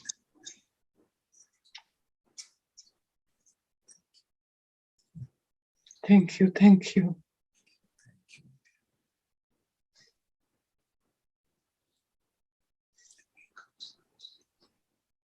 Okay, let's go. Supriya. Namaste, Father. Okay. Can you hear me? Yes. It's good you came because I saw your message and I was just like, come to Bangalore. Father, your blessing came. This will be. Jyotima called after an hour, and I think just a few words she said, and they kind of really stuck with me. Yes. So, Father, there's been complete burning physically also, and there's a lot of anger. And of course, while I was listening to the satsang today, there was a lot of recognition of the narration that I was living in, and because there was so much of anger that came out today, it was like as if physically shaking off all, like verbally. So I did recognize there's a little bit of somewhere the thing of the old thing of why did so much of anger happen, or the second punch that keeps coming. So I just wanted to just give it up here. But what stuck with me, Father, was the analogy that you gave, and which Jyotima also mentioned, is the rats in the kitchen. And what if there's no kitchen? So there's no kitchen only, So that just blew my mind, and that kind of just cleared off a lot of identification or narration. I don't know what to call it also anymore, and I wanted to hear more. I mean, Yes, this is good to explore, because it exposes the nature of the mind so much. Because the mind, we say the mind creates the notion of the me and creates a separation, creates an individuality. But the way it does it is not that straightforward. It doesn't say there is a you are an individual, you are separate. It doesn't say that. You see, because now we can spot that, and we know that is the thing. It says what you need to work on now is your being in peace all the time. Yeah. So when you say I need to work on the peace problem, presume the existence of a separate you. So it's just like saying I need to get rid of those rats from my kitchen without ever exploring. I never had a kitchen. Where is the kitchen? Because we have taken the notion of the rat problem, we have bought into the kitchen. In the same way, the peace problem is proposing a me. You see, so this is the trickery of the mind. Yeah. Sneakiness of the proposition of individuality, that it doesn't come up front and say, there is a you. It will say, why am I getting so angry? So work on the anger problem. Why am I not living Father's words? Work on the Father's words problem. Why am I not living in God's light? Work on the God's light. You see? And in that, there's a presumed you which actually never existed. You see? So when you can start reading the subtext of the mind, you see? When you can start checking, when the mind says, you need to get rid of those rats in the kitchen, you see? Or even if you say, actually, it's good to have some rats in the kitchen. Either way, you're presuming the non-existent kitchen exists. Yeah. You see, so both in the notion of progress and in the notion of needing to work on something is the presumed identity.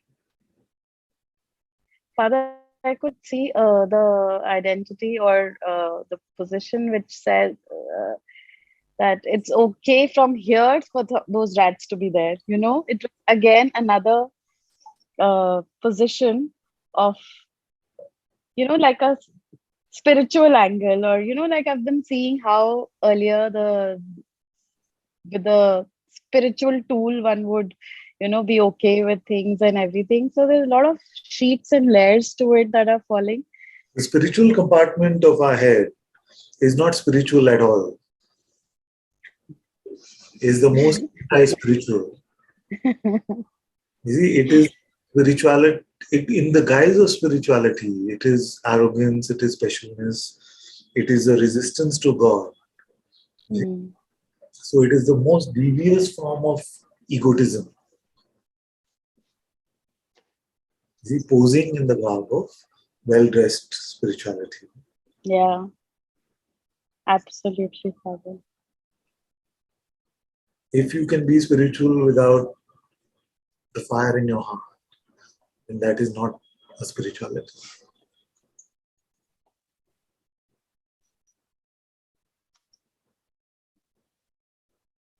And this is what I'm ranting so much against these days. This is what I'm calling this safe spirituality or comfortable hell.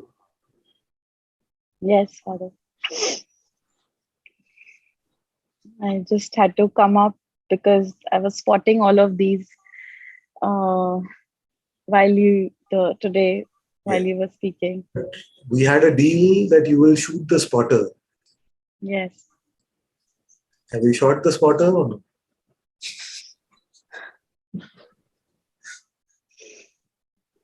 Yeah. The checker guy. No?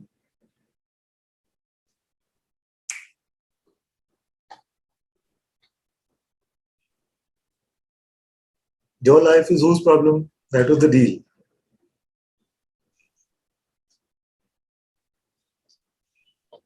Did I say I want checker guy's reports?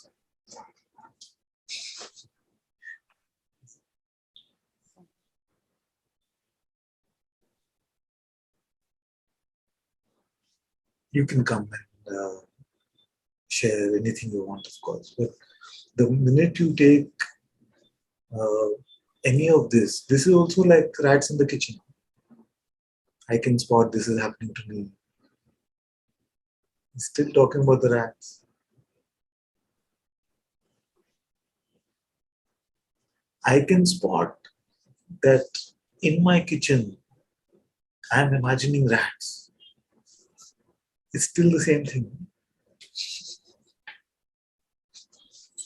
There's no kitchen. There's no kitchen, Father. There's no kitchen. So imagine rats, or presumably real rats. The kitchen itself is imagined.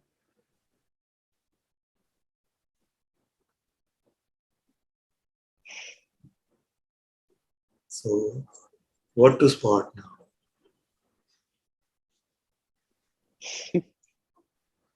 How will you spend your time without spotting?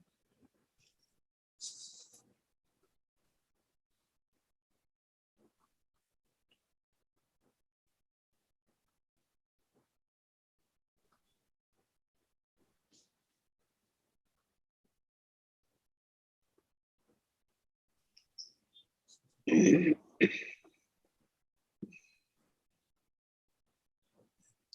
good. Shoot the spotter, okay? And then Thank you, Father. the shooter also.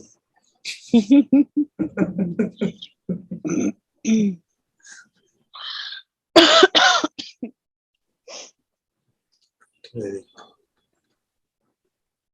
Oh my God.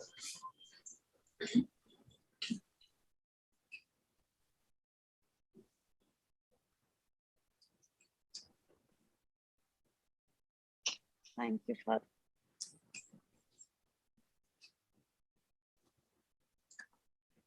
Okay, let's go to Aparna.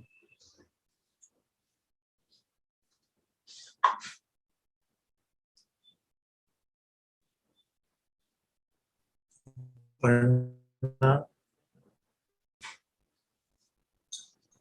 Okay, we'll come back to Aparna. Let's go to Neer. Okay, Aparna is here. Okay, we'll go to then we'll come. Can you hear me? Just about, my dear. Can you hear me, Father? Little bit, yeah. Try again. Let's. Hello? Very little, but we can make do. Not able to hear you, Father. Same. 1 second.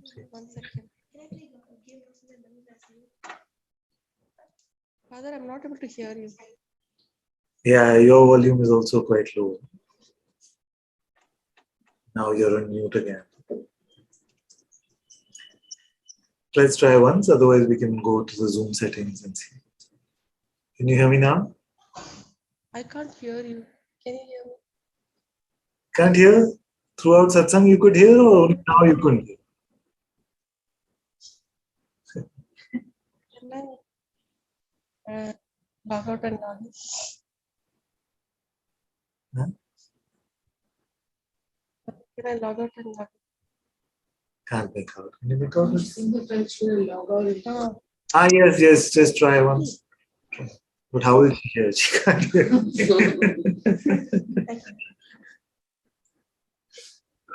Come back. We'll go to Neer in the meanwhile. We'll come to Bhakti in a moment. We'll just talk to Neer first. Namaste, Ananta-ji. I humbly bow down to you. This is the first time I'm talking to a live master, so it's a special moment for me. So, thank you. Full blessings, full love. Very good. Okay, you're very welcome. Very welcome here. Feel at home. Relax. Don't.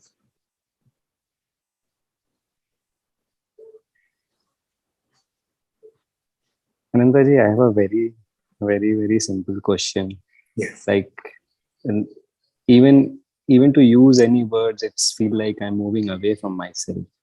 Yes. And that is the subtleness of my reality. And I'm not sure, like, the only reason maybe I'm coming to you is for maybe validation, which again I know humbly, like you will again point it back to me to go within myself. And since you're a master, I bow down to you. Maybe you will understand my situation and guide me from here. Yes. Let's explore a bit together. Let's walk a little bit and see what happens. So when you say you speak, you move away from yourself. Are you saying that you find that the words cannot truly accurately represent any reality about you? Is that what you're conveying in that? Right. It's not that in the process of speaking, something moves away from the self, isn't it? Because speaking can happen naturally as well. Yes, right. Very, very, very good. Tell me about your birth. My birth? What exactly, Ananta, you're asking? Like from where I'm born? Whatever comes to your heart in response. Nothing comes to my heart. It's like, I don't know. It's like for a long, maybe there was a concept of birth, like I'm a body, this is my birthday or something like that. But if I go down deep inside my heart, there is nothing like that. Tell me about what you want.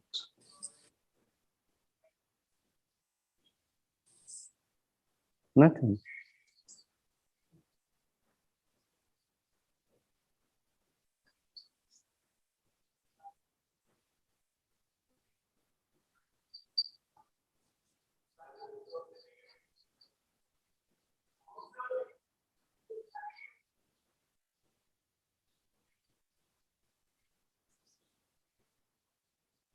What about you is beyond all perception?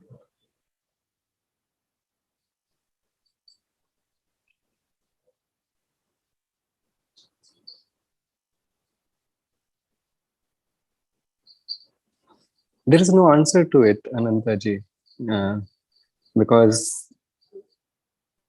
whatever perceived or perceiving or I don't know what word to use, that seems like it is not me, and what I am, it cannot be perceived. It is a very, very peculiar, complex thing, which I don't know, like whom I can talk to other than you about this. And this very presence, what like I have been listening, and we were talking about and discussing, because when I'm unconscious, or maybe I don't know how to use that term, because again it becomes a concept. Even that is not my nature, because even this perception of I amness, if I may call it again seems like a concept which we just use for conversation. Yes. And what is the nature of this conclusion?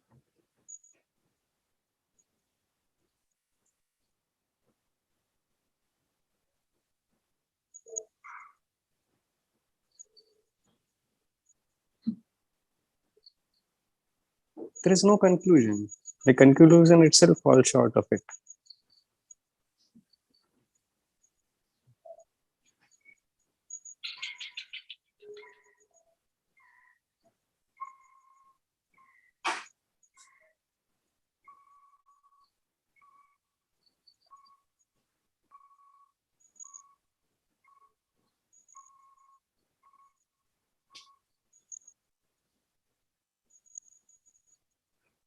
What is death for you?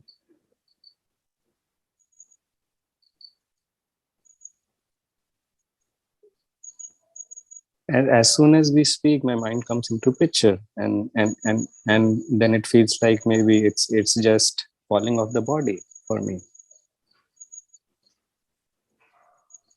Is there potential to speak without the mind?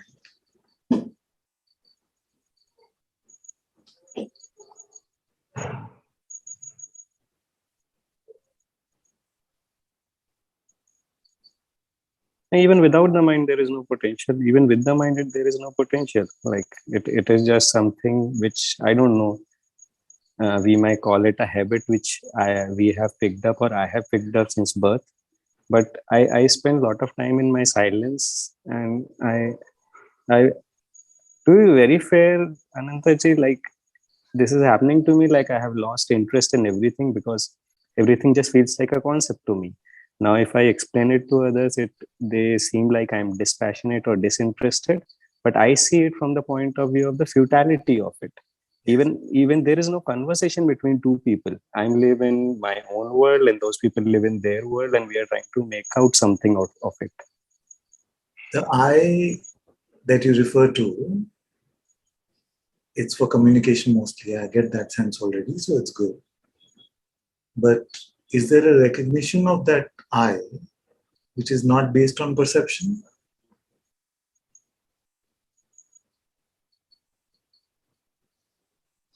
If I may say, it is a feeling. Just for the conversation, it feels like there is a feeling, that there is this awareness, which is if I'm anxious, it is more in the heart. If I'm not anxious, at peace, it is always there, everywhere. That localization in times of anxiety, is that noticed from a specific location, or is it still from everywhere? So it is, I'm not, I cannot absolutely pinpoint it, but it's mostly from the right side of my chest, from my right side. Yes. And that which is aware of this right side is localized there? No, it feels like it is everywhere, but body is holding at that particular point. Yes. And when you say feeling, I know it's again communication, but the feeling is as opposed to the feeling of anger or lust or hunger, isn't it? No, so category like of those. No, so like hunger, etc. We understand, like there are body phenomena which are happening. Like anxiety is slightly different from it. It is like when we are absolutely at peace and nothing is there. There is no perception is there. There still, there is a center which is always there. And this, the perception of the computer or phone in front of you, who is aware of that perception?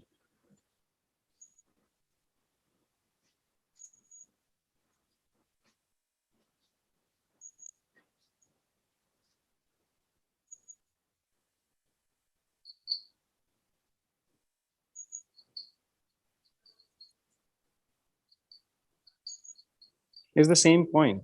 Even if I close my eyes, somewhere it's, I don't know, like how to describe it, Anantaji. I don't know. It's very good. You're doing very well. Where is that one? Where is that? Who is aware of all these perceptions?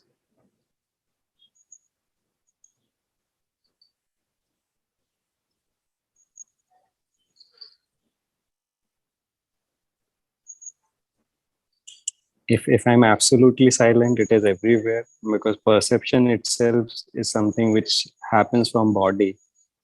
I don't think in my silence I perceive anything. In the presence or absence of silence or not, what changes about that?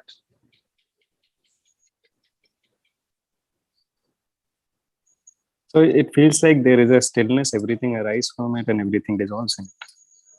But stillness is ever present. Who is aware even of this stillness?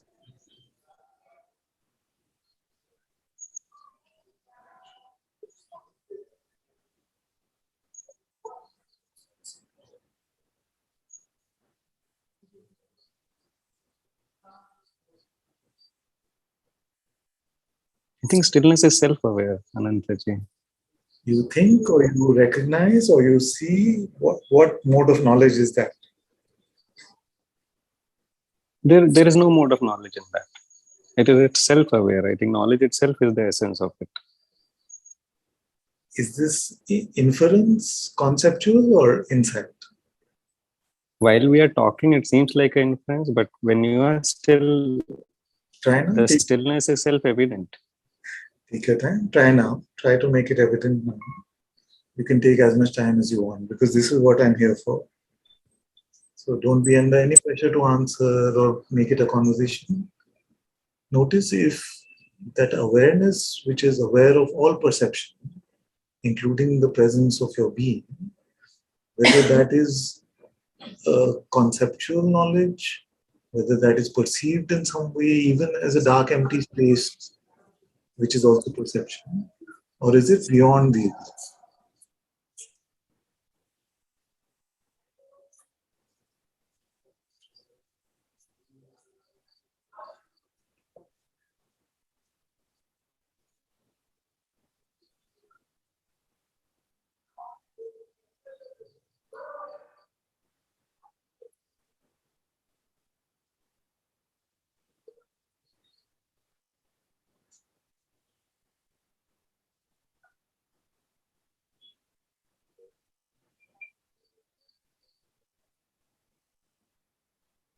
I think it is beyond.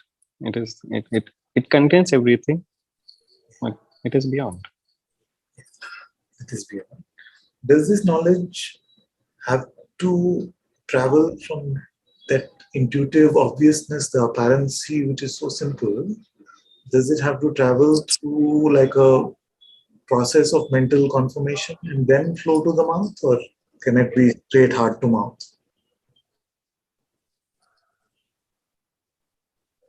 It is always there. It doesn't need to reach out to the mind. Maybe mind doesn't need. Maybe it doesn't need mind's confirmation. Mind, I don't know. Like mind is. I feel my whatever mind or my body is only present when I'm opening up my eyes. Other than that, if I'm still, I'm stillness. If the body is there, then I feel like maybe I'm little away from it. If there is a presence of all the visual stimulus because the eyes are open, what changes about you?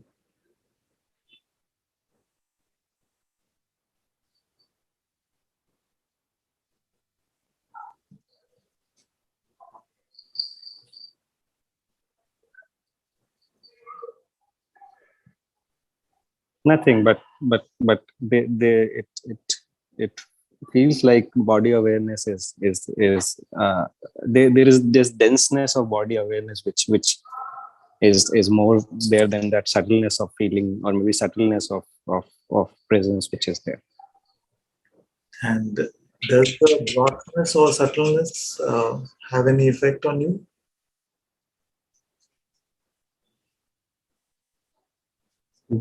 Yeah, because that stillness is like bliss, and this feels like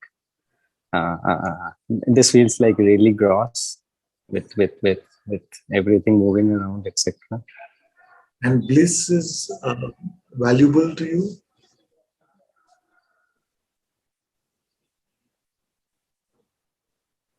I would say it feels like suddenly everything has been stripped away from me, and then nothing. There is no need in me. So even to term it as bliss, I don't know, because I'm there. Then it doesn't feel blissful. Only when I'm conscious of my body, then I feel like I need to be somewhere else.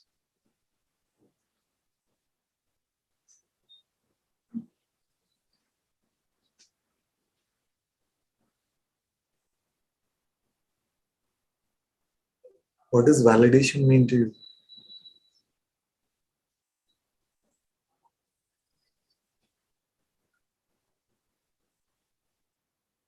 You are a master, Ananta-ji. You will know. Like I don't know. I don't know. Like maybe this is where maybe I reached whatever I could reach on my own. Right. So let that one remain in the I don't know. You're doing really well. I'm very happy to meet you today. You're doing really well.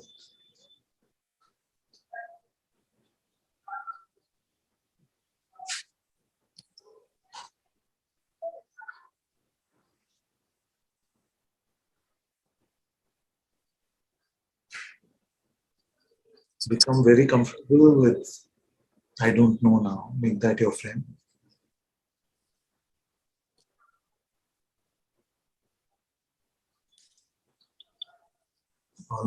All my blessings. Thank you, Ananta-ji. I bow down to you once more. go to Bhakti. Thank you so much. Oh, so welcome. Yes, I wanted to come to you and thank you for this huge opportunity. Yes, you answer all my prayers in this.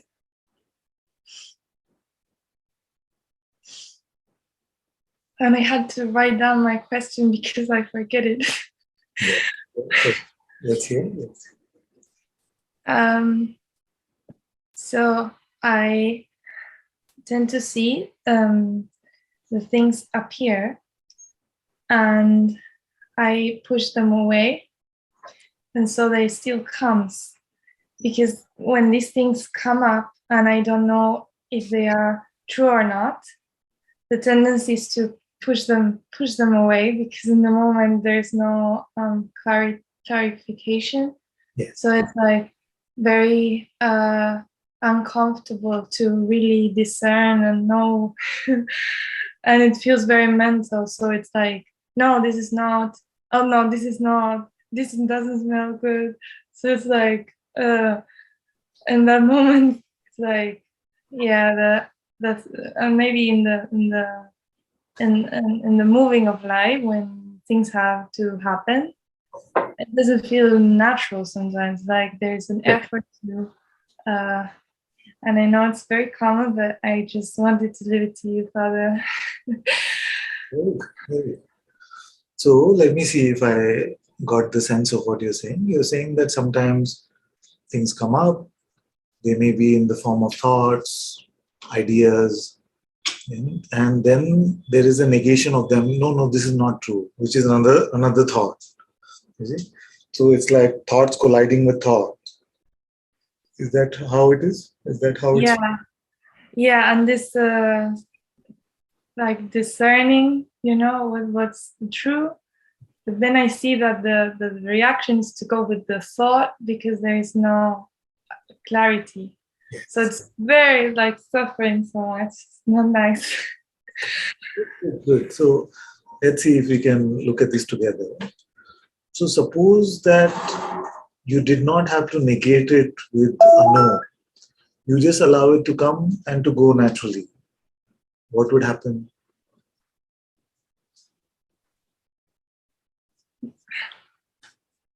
I don't know. This is worth trying. This is worth trying. Because in the openness, it can just come and it can go, like clouds in the sky. They don't leave a mark, you see, unless you believe, unless you identify. So you don't have to have a conclusion and then believe its opposite to become more truthful. So if you say the world is like this, and say no, it's not, you see, then you end up buying the negative conclusion as if it is true. So be empty of both the opposites. Be empty of both the opposites, neither affirmation nor negation, neither yes nor no. And then what will happen is that you'll access a deeper intelligence, which we call the heart, where everything that is of value is already known. It's where you know love, it's where you know your presence, it's where you know your reality as awareness. So you learn how to live in the heart, rest in the heart. This is what I've been calling the way of the heart. So we switch out of the battle in the head, which is either yes or no, and we find a home in our heart.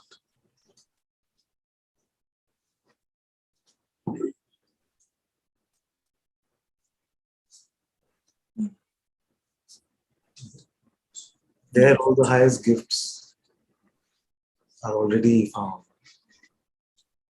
That is where God lives.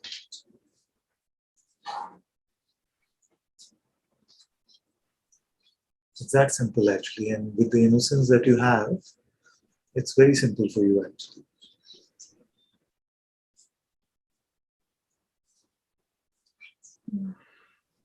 Yes, I can see the tendency of, yes, it's accepting or not accepting. It's not. Exactly. Now, think of it. Think of your mind as a playground where all these children are playing. You don't have to worry about what game they're playing, who's winning, which side you're on. Nothing. They're just playing there. They can feel free to play over there. You're in the playground of your heart.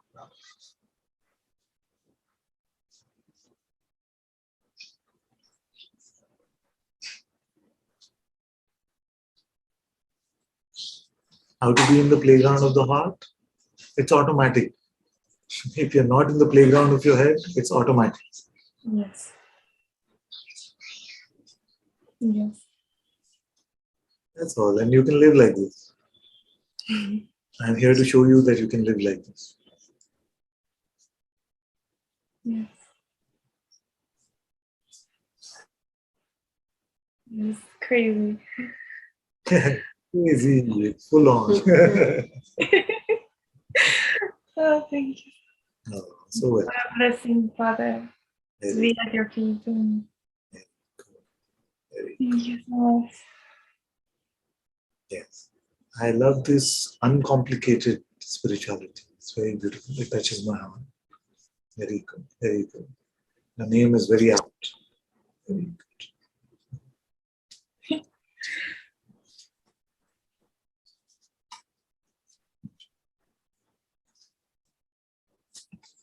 Okay, let's try Aparna again. Can you hear me, Father, now? Yes. How about you? Can you hear? Yes, Father. Thank you, Father. I never expected I would get called so quickly, so that's why I was just okay.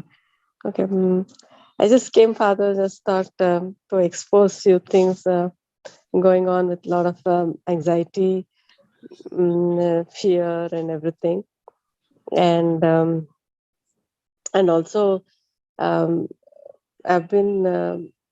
I know I've not been attending satsang and all, but what I wanted to say is that every time you just come and just pass by like this, always you are coming and showing to me that you are still here with me, even though I'm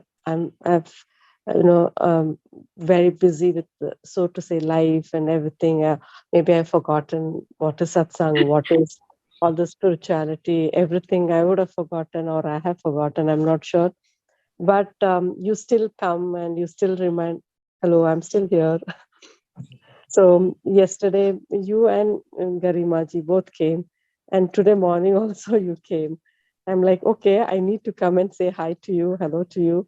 Otherwise, I'm like, I don't know where I'll go. So no matter where I go. Ananta is much more scary than this one. Sorry, Father. I heard this report before. I don't know.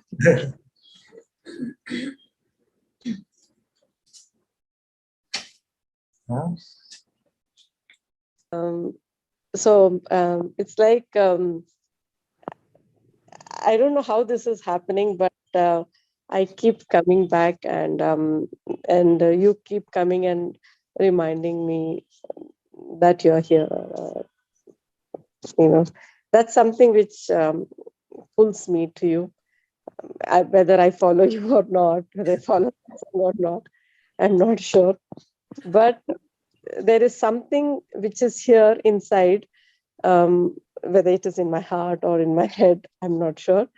But it says your face just comes in front of my eyes, and then, hi, I'm here. So, and then, yeah, okay. I just think of you again, and then that I feel that love and presence, and then I'm like, okay, I move on. And then today, I don't know, somehow I felt like I should come and see you either in satsang or I should talk to you, something like this. So I just joined the satsang. I just wanted to say these things. but I do have this fear and anxiety, Father. I'm not sure how to get rid of that. I'll tell you. So these reminders may come in the form of images, and that's beautiful that at least for those moments you can come to your presence, you can be with your heart. And in that moment, there is no fear, there is no anxiety. No. To be in this presence of your own being. Yeah. It's the true Sadguru presence. All the other external forms are just instruments used by that Sadguru presence. Now you say that I find some peace in a way, I'm interpreting that you're saying that you find some peace over there and then you move on. Yeah. You lose if you didn't move on. I mean, it's just the day-to-day activities, Father, when I'm in brushing my teeth or doing I some work. know exactly what you mean. So I'm going to propose to you that the only difference between you and me, if there is one, is that I don't move on and yet activities in life can continue. Try it.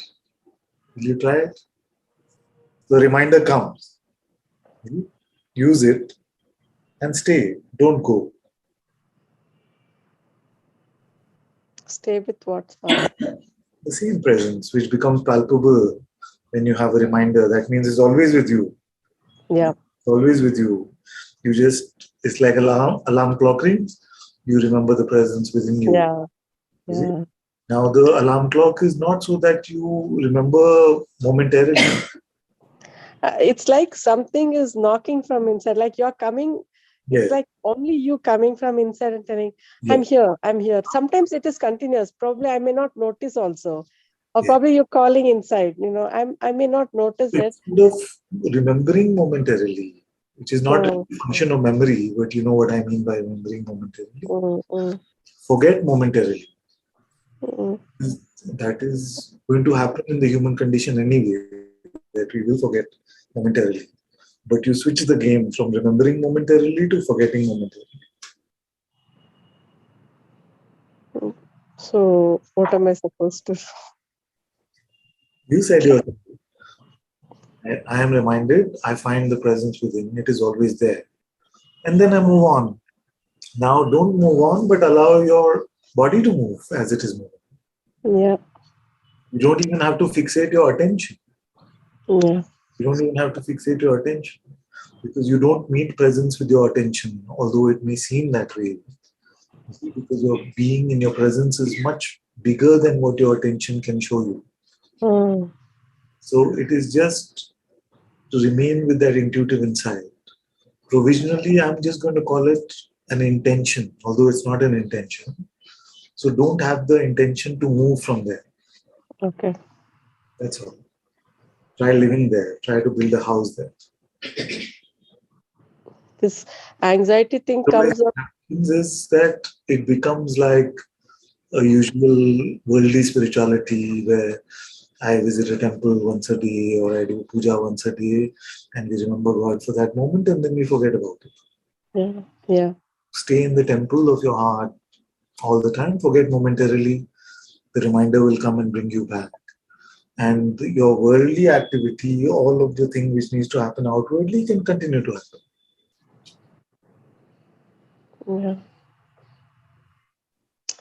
Yeah. This anxiety thing, it happens in the middle of the night, Father, when I'm sleeping. Suddenly I wake up, and then I wake up with fear and anxiety, and then I go back to bed. This presence, to be in trust, to be in devotion, to be in faith, is a beautiful antidote to this anxiety. Okay. Try it out and give me a report. Yeah, I will try. I'm not sure what I understood, but something would have gone inside. So probably We have recorded. Yeah, I will re-listen to it again and then see. Thank you, Father. Thank you so much. Thank you. Thank you, Father. Okay, let's go to Dale in a moment. If I may meet Jen first.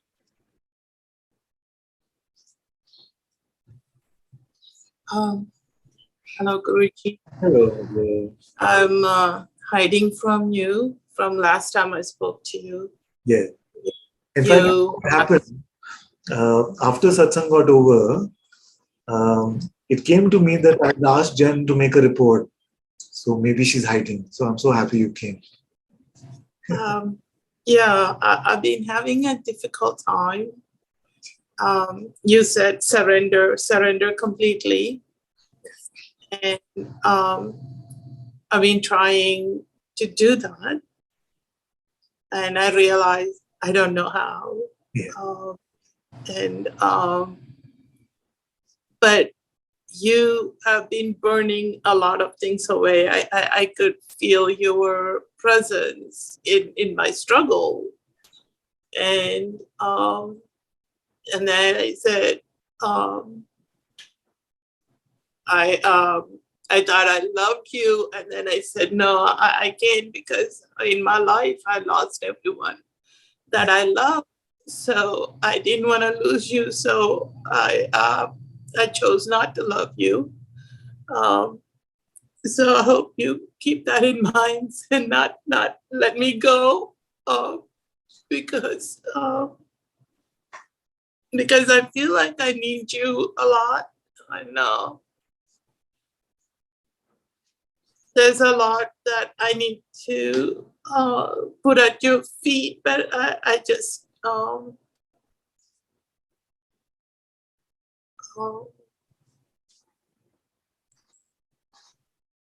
I don't know how.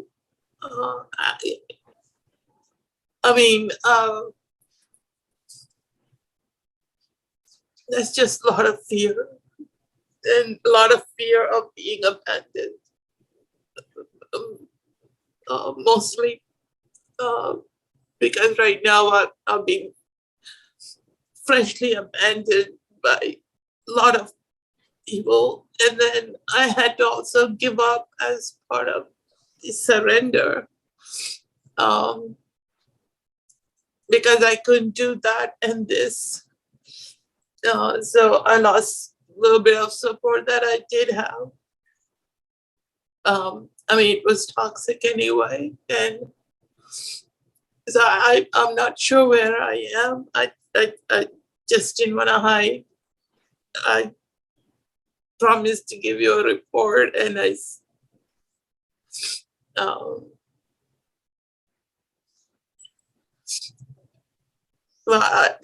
don't know what I need, and I'm hoping that you do, and that you. I know I need hand holding, and that's it. I don't know what I need, or what you can do for me, but I know I need you not to abandon me, and I had to ask you not to. Very good. I want to tell you that I've got you. I will never, never, never abandon you. Completely with you.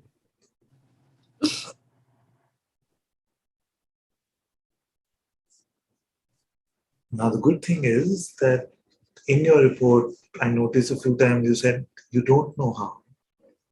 To not know how is to know how. You're going very well, that means. In the world, to know how is the way to do.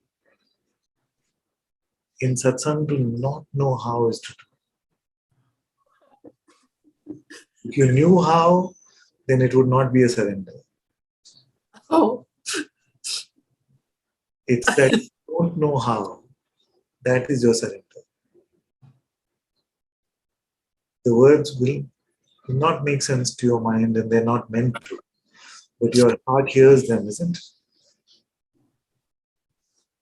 Hears them. And when you learn to trust that which is nonsensible,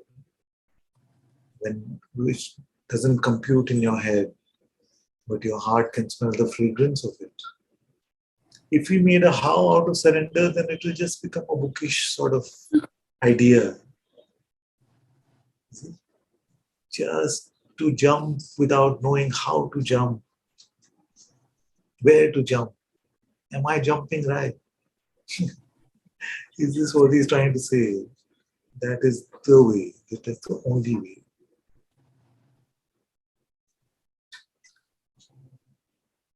You're going very well. Going very well. Very well. So let this fire burn, and whatever it is burning, it is full auspiciousness.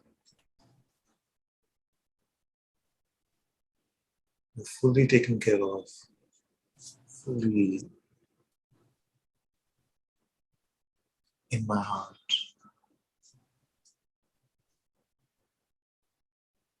And you're doing very well.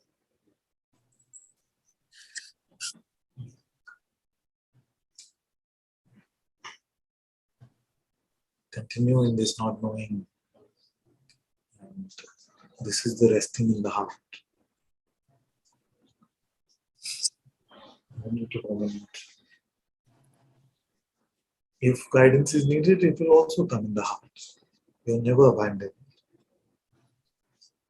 Already in your heart, you know the auspiciousness of everything that is happening around you.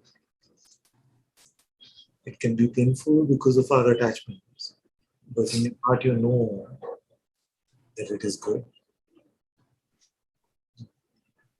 So, grace is showing you its magnificence. And continue to live in this faith, and you're doing really well.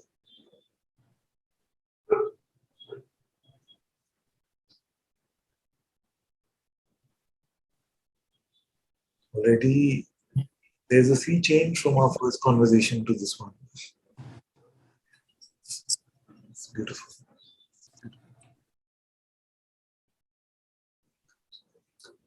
All my blessings, all my.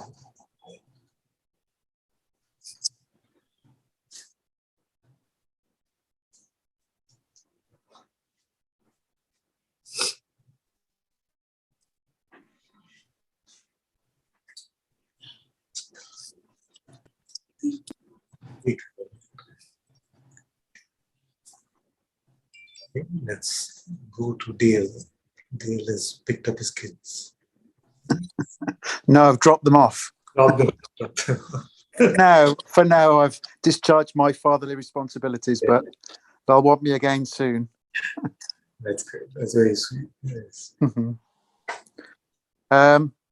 So I, if you don't mind, I did want to follow up a little bit on our conversation earlier. It was one thing I would like to ask about that is the perception of thoughts a pure perception, just like seeing things in the apparent world, just the fact of knowing that they're there? Because one of the things that you've said before is with open and empty, have the front and the back door open, and people can come through and leave the other side, but don't make them tea. Yeah. So it's saying from a master D.T. Suzuki, who brought Zen to America. So I don't know whether he was quoting another sage from India or he invented it, but I borrowed that conveniently from him. Yes. So that's something that even as awareness, we don't have control over people walking through the house. It's just whether or not we engage with them or not. Well, awareness is empty of all qualities that we can fathom. Awareness is empty of all of that. When it's playing in its manifest aspect of beingness, then beingness has these powers of attention, perception, belief, you see, all of these things. So satsang is a reminder to not exercise the power of belief.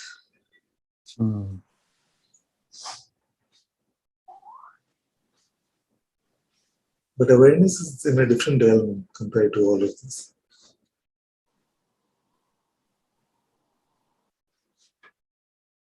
Not that, okay, so this is beautiful, right? So Not that in reality there is a separation between awareness and consciousness, but in the qualitative taste of it, just like we can say that I am in my waking state, but even the amness is not there in my sleep state, whereas in reality the I is the same, but tasted differently.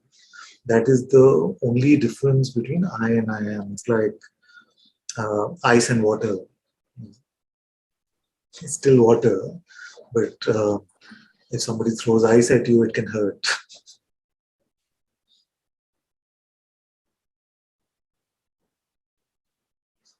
But to answer the original question, yes, pure perception, if even thought, is harmless. Because I managed to get myself a little bit confused, I think, with it in that. So when I said over the last week or so, it does feel as though I'm very able to see these thoughts appearing, just in the same way as I can see other things appearing. But whereas to our last discussion, I think what I was doing was latching onto a thought, a bit like I was trying to talk about opening the email. It feels as though there's a bit more distance between the thoughts appearing and me, but there is kind of a smell of knowing that that is a thought that I really don't need to engage with. Yeah. So it's almost like I'm just letting it go. So what is the project right now? Yeah. I don't know what the project is right now. I know what the project is. The project is try and not click on these thought projects. The project in the question is to try and step out of confusion into clarity. But how do you know that a conceptual conclusion may not serve you better?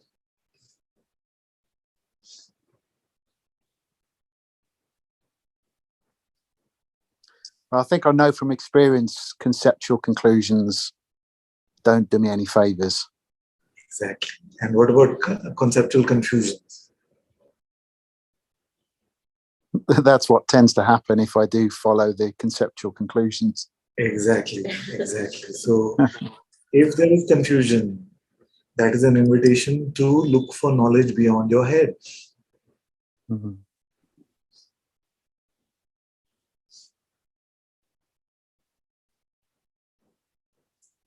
So don't expect, and we spoke about this, so don't expect to have perfection in any spiritual understanding. You see, all that is just provisional to point you to the deeper source of insight. Mm-hmm.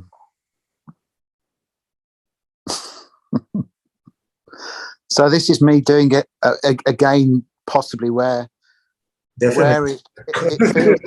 feels like I'm seeing these thoughts very clearly. There's still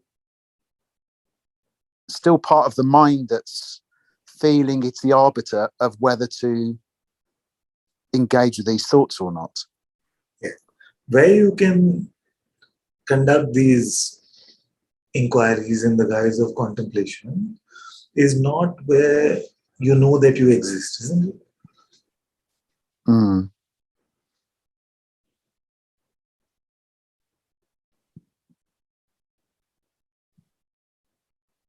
Sorry, go on. What don't you know where you know that you exist?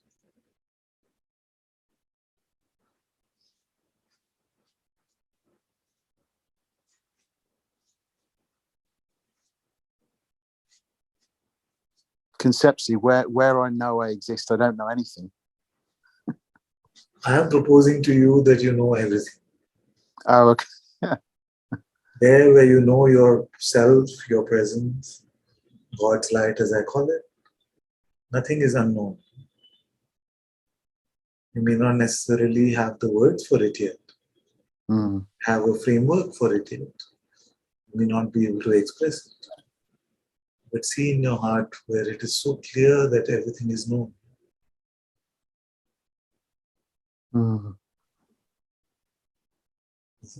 So we spoke a bit about this, and just to reinforce the point, The contemplation is worthy because it knocks you out of your head into your heart.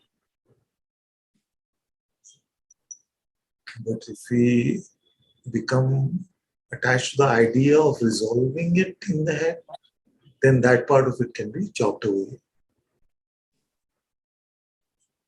See, like a question like, who am I? Or are you aware now? Can you stop being? What is love? What is truth?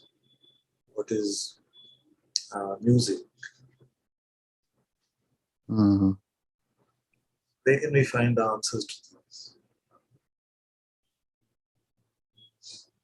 If there's an aspect of your being where you can enjoy music in a language which is alien to you,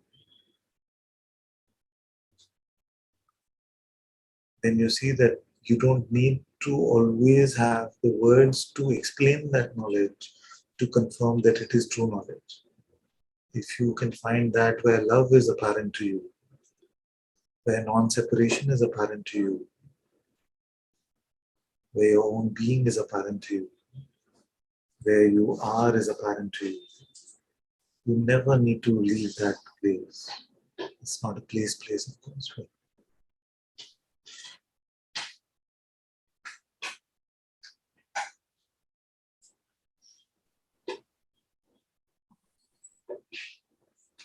and I remember we said, did I quote this Einstein quote to you?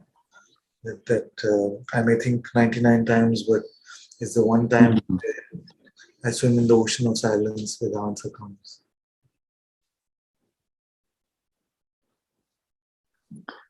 Yeah, so I think I've still got this notion that there are some thoughts that are of a practical nature that you need to engage with. So for example, one that's come up the last few days, we had a guy coming to sort out the plumbing, had to take the kids to the dentist. So where I was saying I was seeing these flood of thoughts, many of them I could sort of sense that there's absolutely no need for me to have to engage with that. And I said, click on that email. There are the other ones, the guy's coming to do the plumbing and I've got to take the kids there. I've got to go and pick them up and do this. It feels like I have to engage with those thoughts, but I'm still working from the level of the mind here and thinking I'm still, daily is the kind of top layer that's got these things to do in the world. But if I could sort of let that go, then there would be something bubbling up from within me, the real me, that knows the plumber's coming and knows I've got to take the kids to the dentist. But that's not on the layer of thought. That's just taken care of itself. And I think that's something that I don't think I've ever been able to touch on then. So I think after a few discussions, it feels like I'm still many moons away from being there. Yes. This is a tactic which the mind uses very well. It makes categories of knowledge. It says this is practical, this is relative. What Ananta is sharing is about the absolute. And then for day-to-day life, I need to refer to practical knowledge. But the proposal inherent in that idea is that I'm pointing to the self-knowledge where God is apparent. So, and therefore it is God's knowledge itself. So then the mind's proposal is that God, which is running this entire universe, that knowledge is not enough to run this life.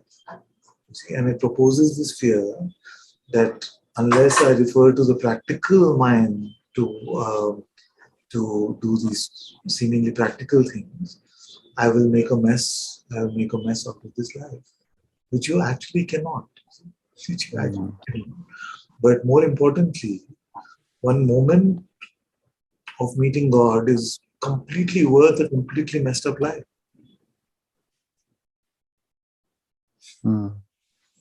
It's an unequal exchange on the side of God.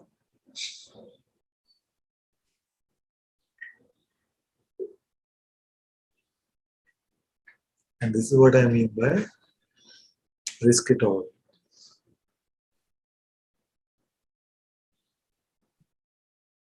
Then the mind cannot use these fears to scare you back into the head. Are you not willing to risk a messed up life in return for God? You don't know my wife. You're not willing to risk angry wife. No, I can't risk that. No. She's South African. She's very fiery. I may be in the same boat. Completely worth it.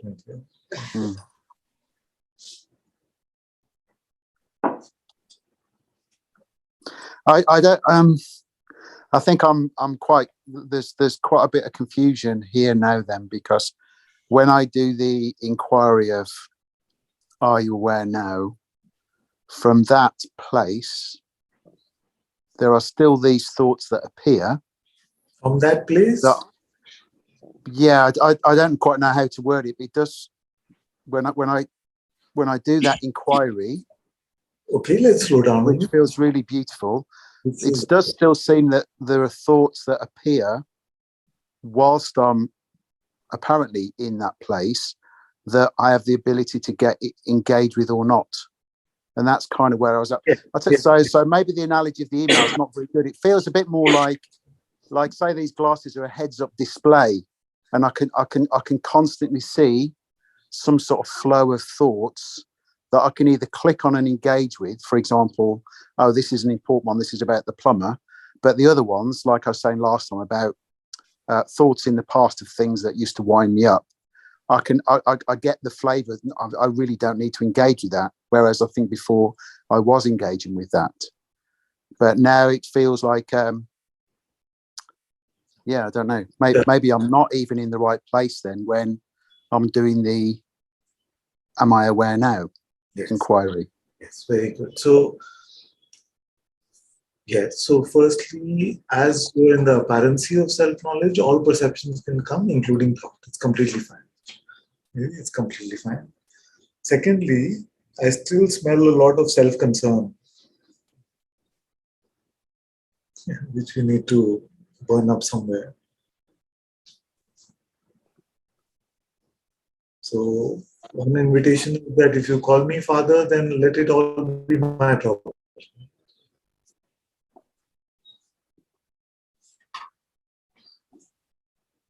Because otherwise the conditioning about doing it right or wrong, am I really getting this? Is it happening? You see, all of the me is hiding in all of that.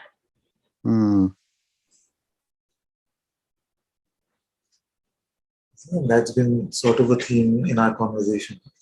So it's good. Just shine your heart on this for a bit, and it'll start to soften up. It'll start to lighten up.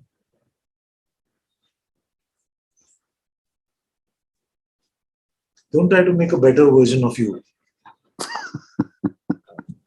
No. I don't. I'm not consciously. Oh, sorry. I don't feel like I'm consciously trying to do that.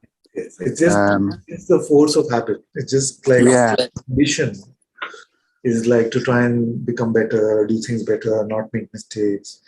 You see, but it's the same. I don't know if you heard the rats in the kitchen analogy. I did. I was in the car and I heard that on the way back. You say that, but I'm still confused, or maybe not doing this right, or I am doing this very well. All of this is about the rats, where actually there's no such kitchen.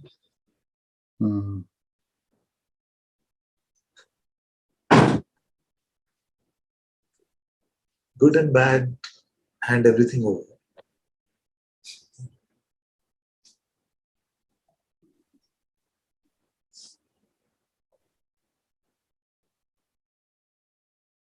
What will happen? You'll become the worst spiritual aspirant of all time. Is that a fear? Maybe this is for the worst ones, not for the best one.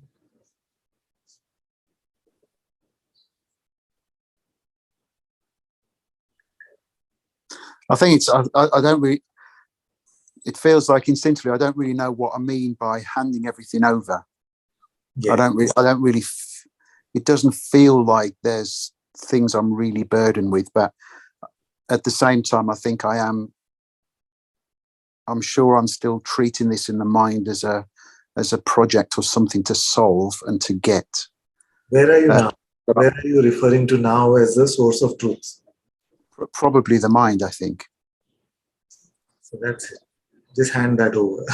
That's all. Mm-hmm. Even if it feels like you're lost, without that, you're fully confused. Fully confused. Because you're not able to come up with a conceptual description of what your current state is.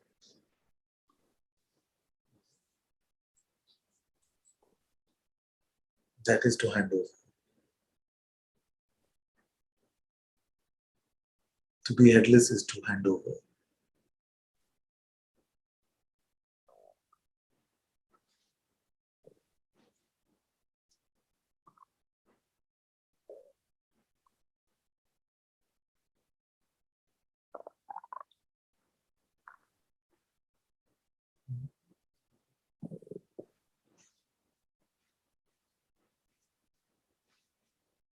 True knowledge will not come as a result of any thinking.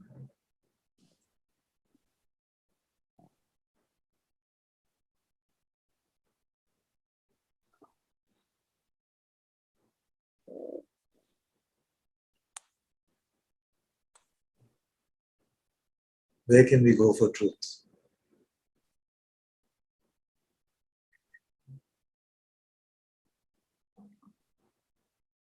So if I said to you, tell me about what's happening with you, where can we go for that answer?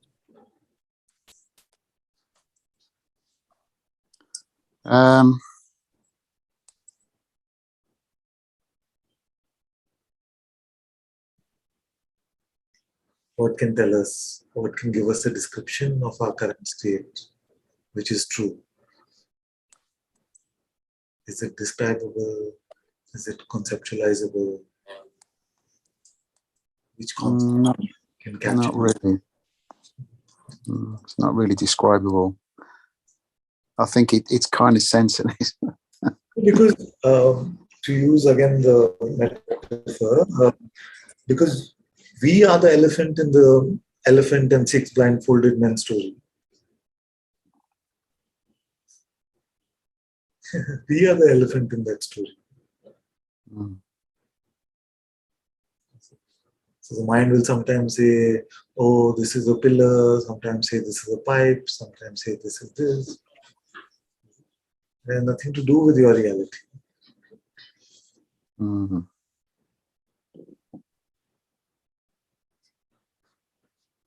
And anything that is valuable and truthful is the elephant in that story. Does that mean that it is hopeless to try and get true knowledge? It does not mean that. It only means that it is not capturable in the head.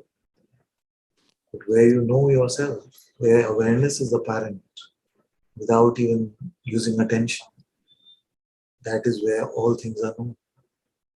But not known in the way of the mind and not known for personal benefit.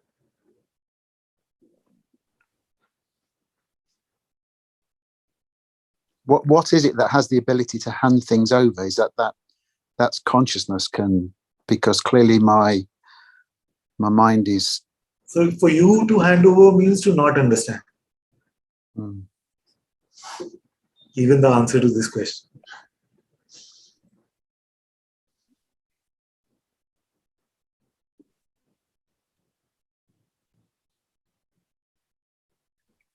Can you leave yourself without understanding? I would try. I would just. Yeah. My instinct was to say I'll think about it. I'll try and work out how that's possible. But of course, that's another thought. Provisionally, just carry that intention strongly with you, and everything else will work itself out. Don't make sense. Talk to your wife, but don't make sense at the risk of her anger. Or your kids. Your kids will love it, actually. Don't make sense for a few days. That's homework to a teacher. Yeah. You're thinking about it again. Stop it. Probably, probably. I see it in your eyes, my dear. Oh dear. Don't make sense. I promise I won't think about it. Very good. Very good. Very good. Thank you. Thank you. Thank you so much. It's been a marathon, Satsang. Again. I just saw the time.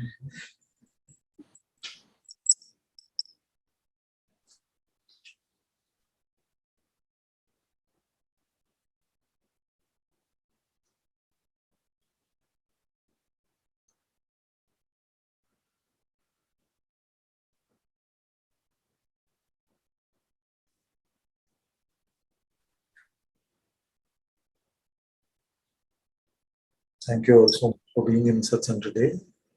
Sadhguru Shri Muji Baba ki jai. Thank you. Guru Kripa Keval.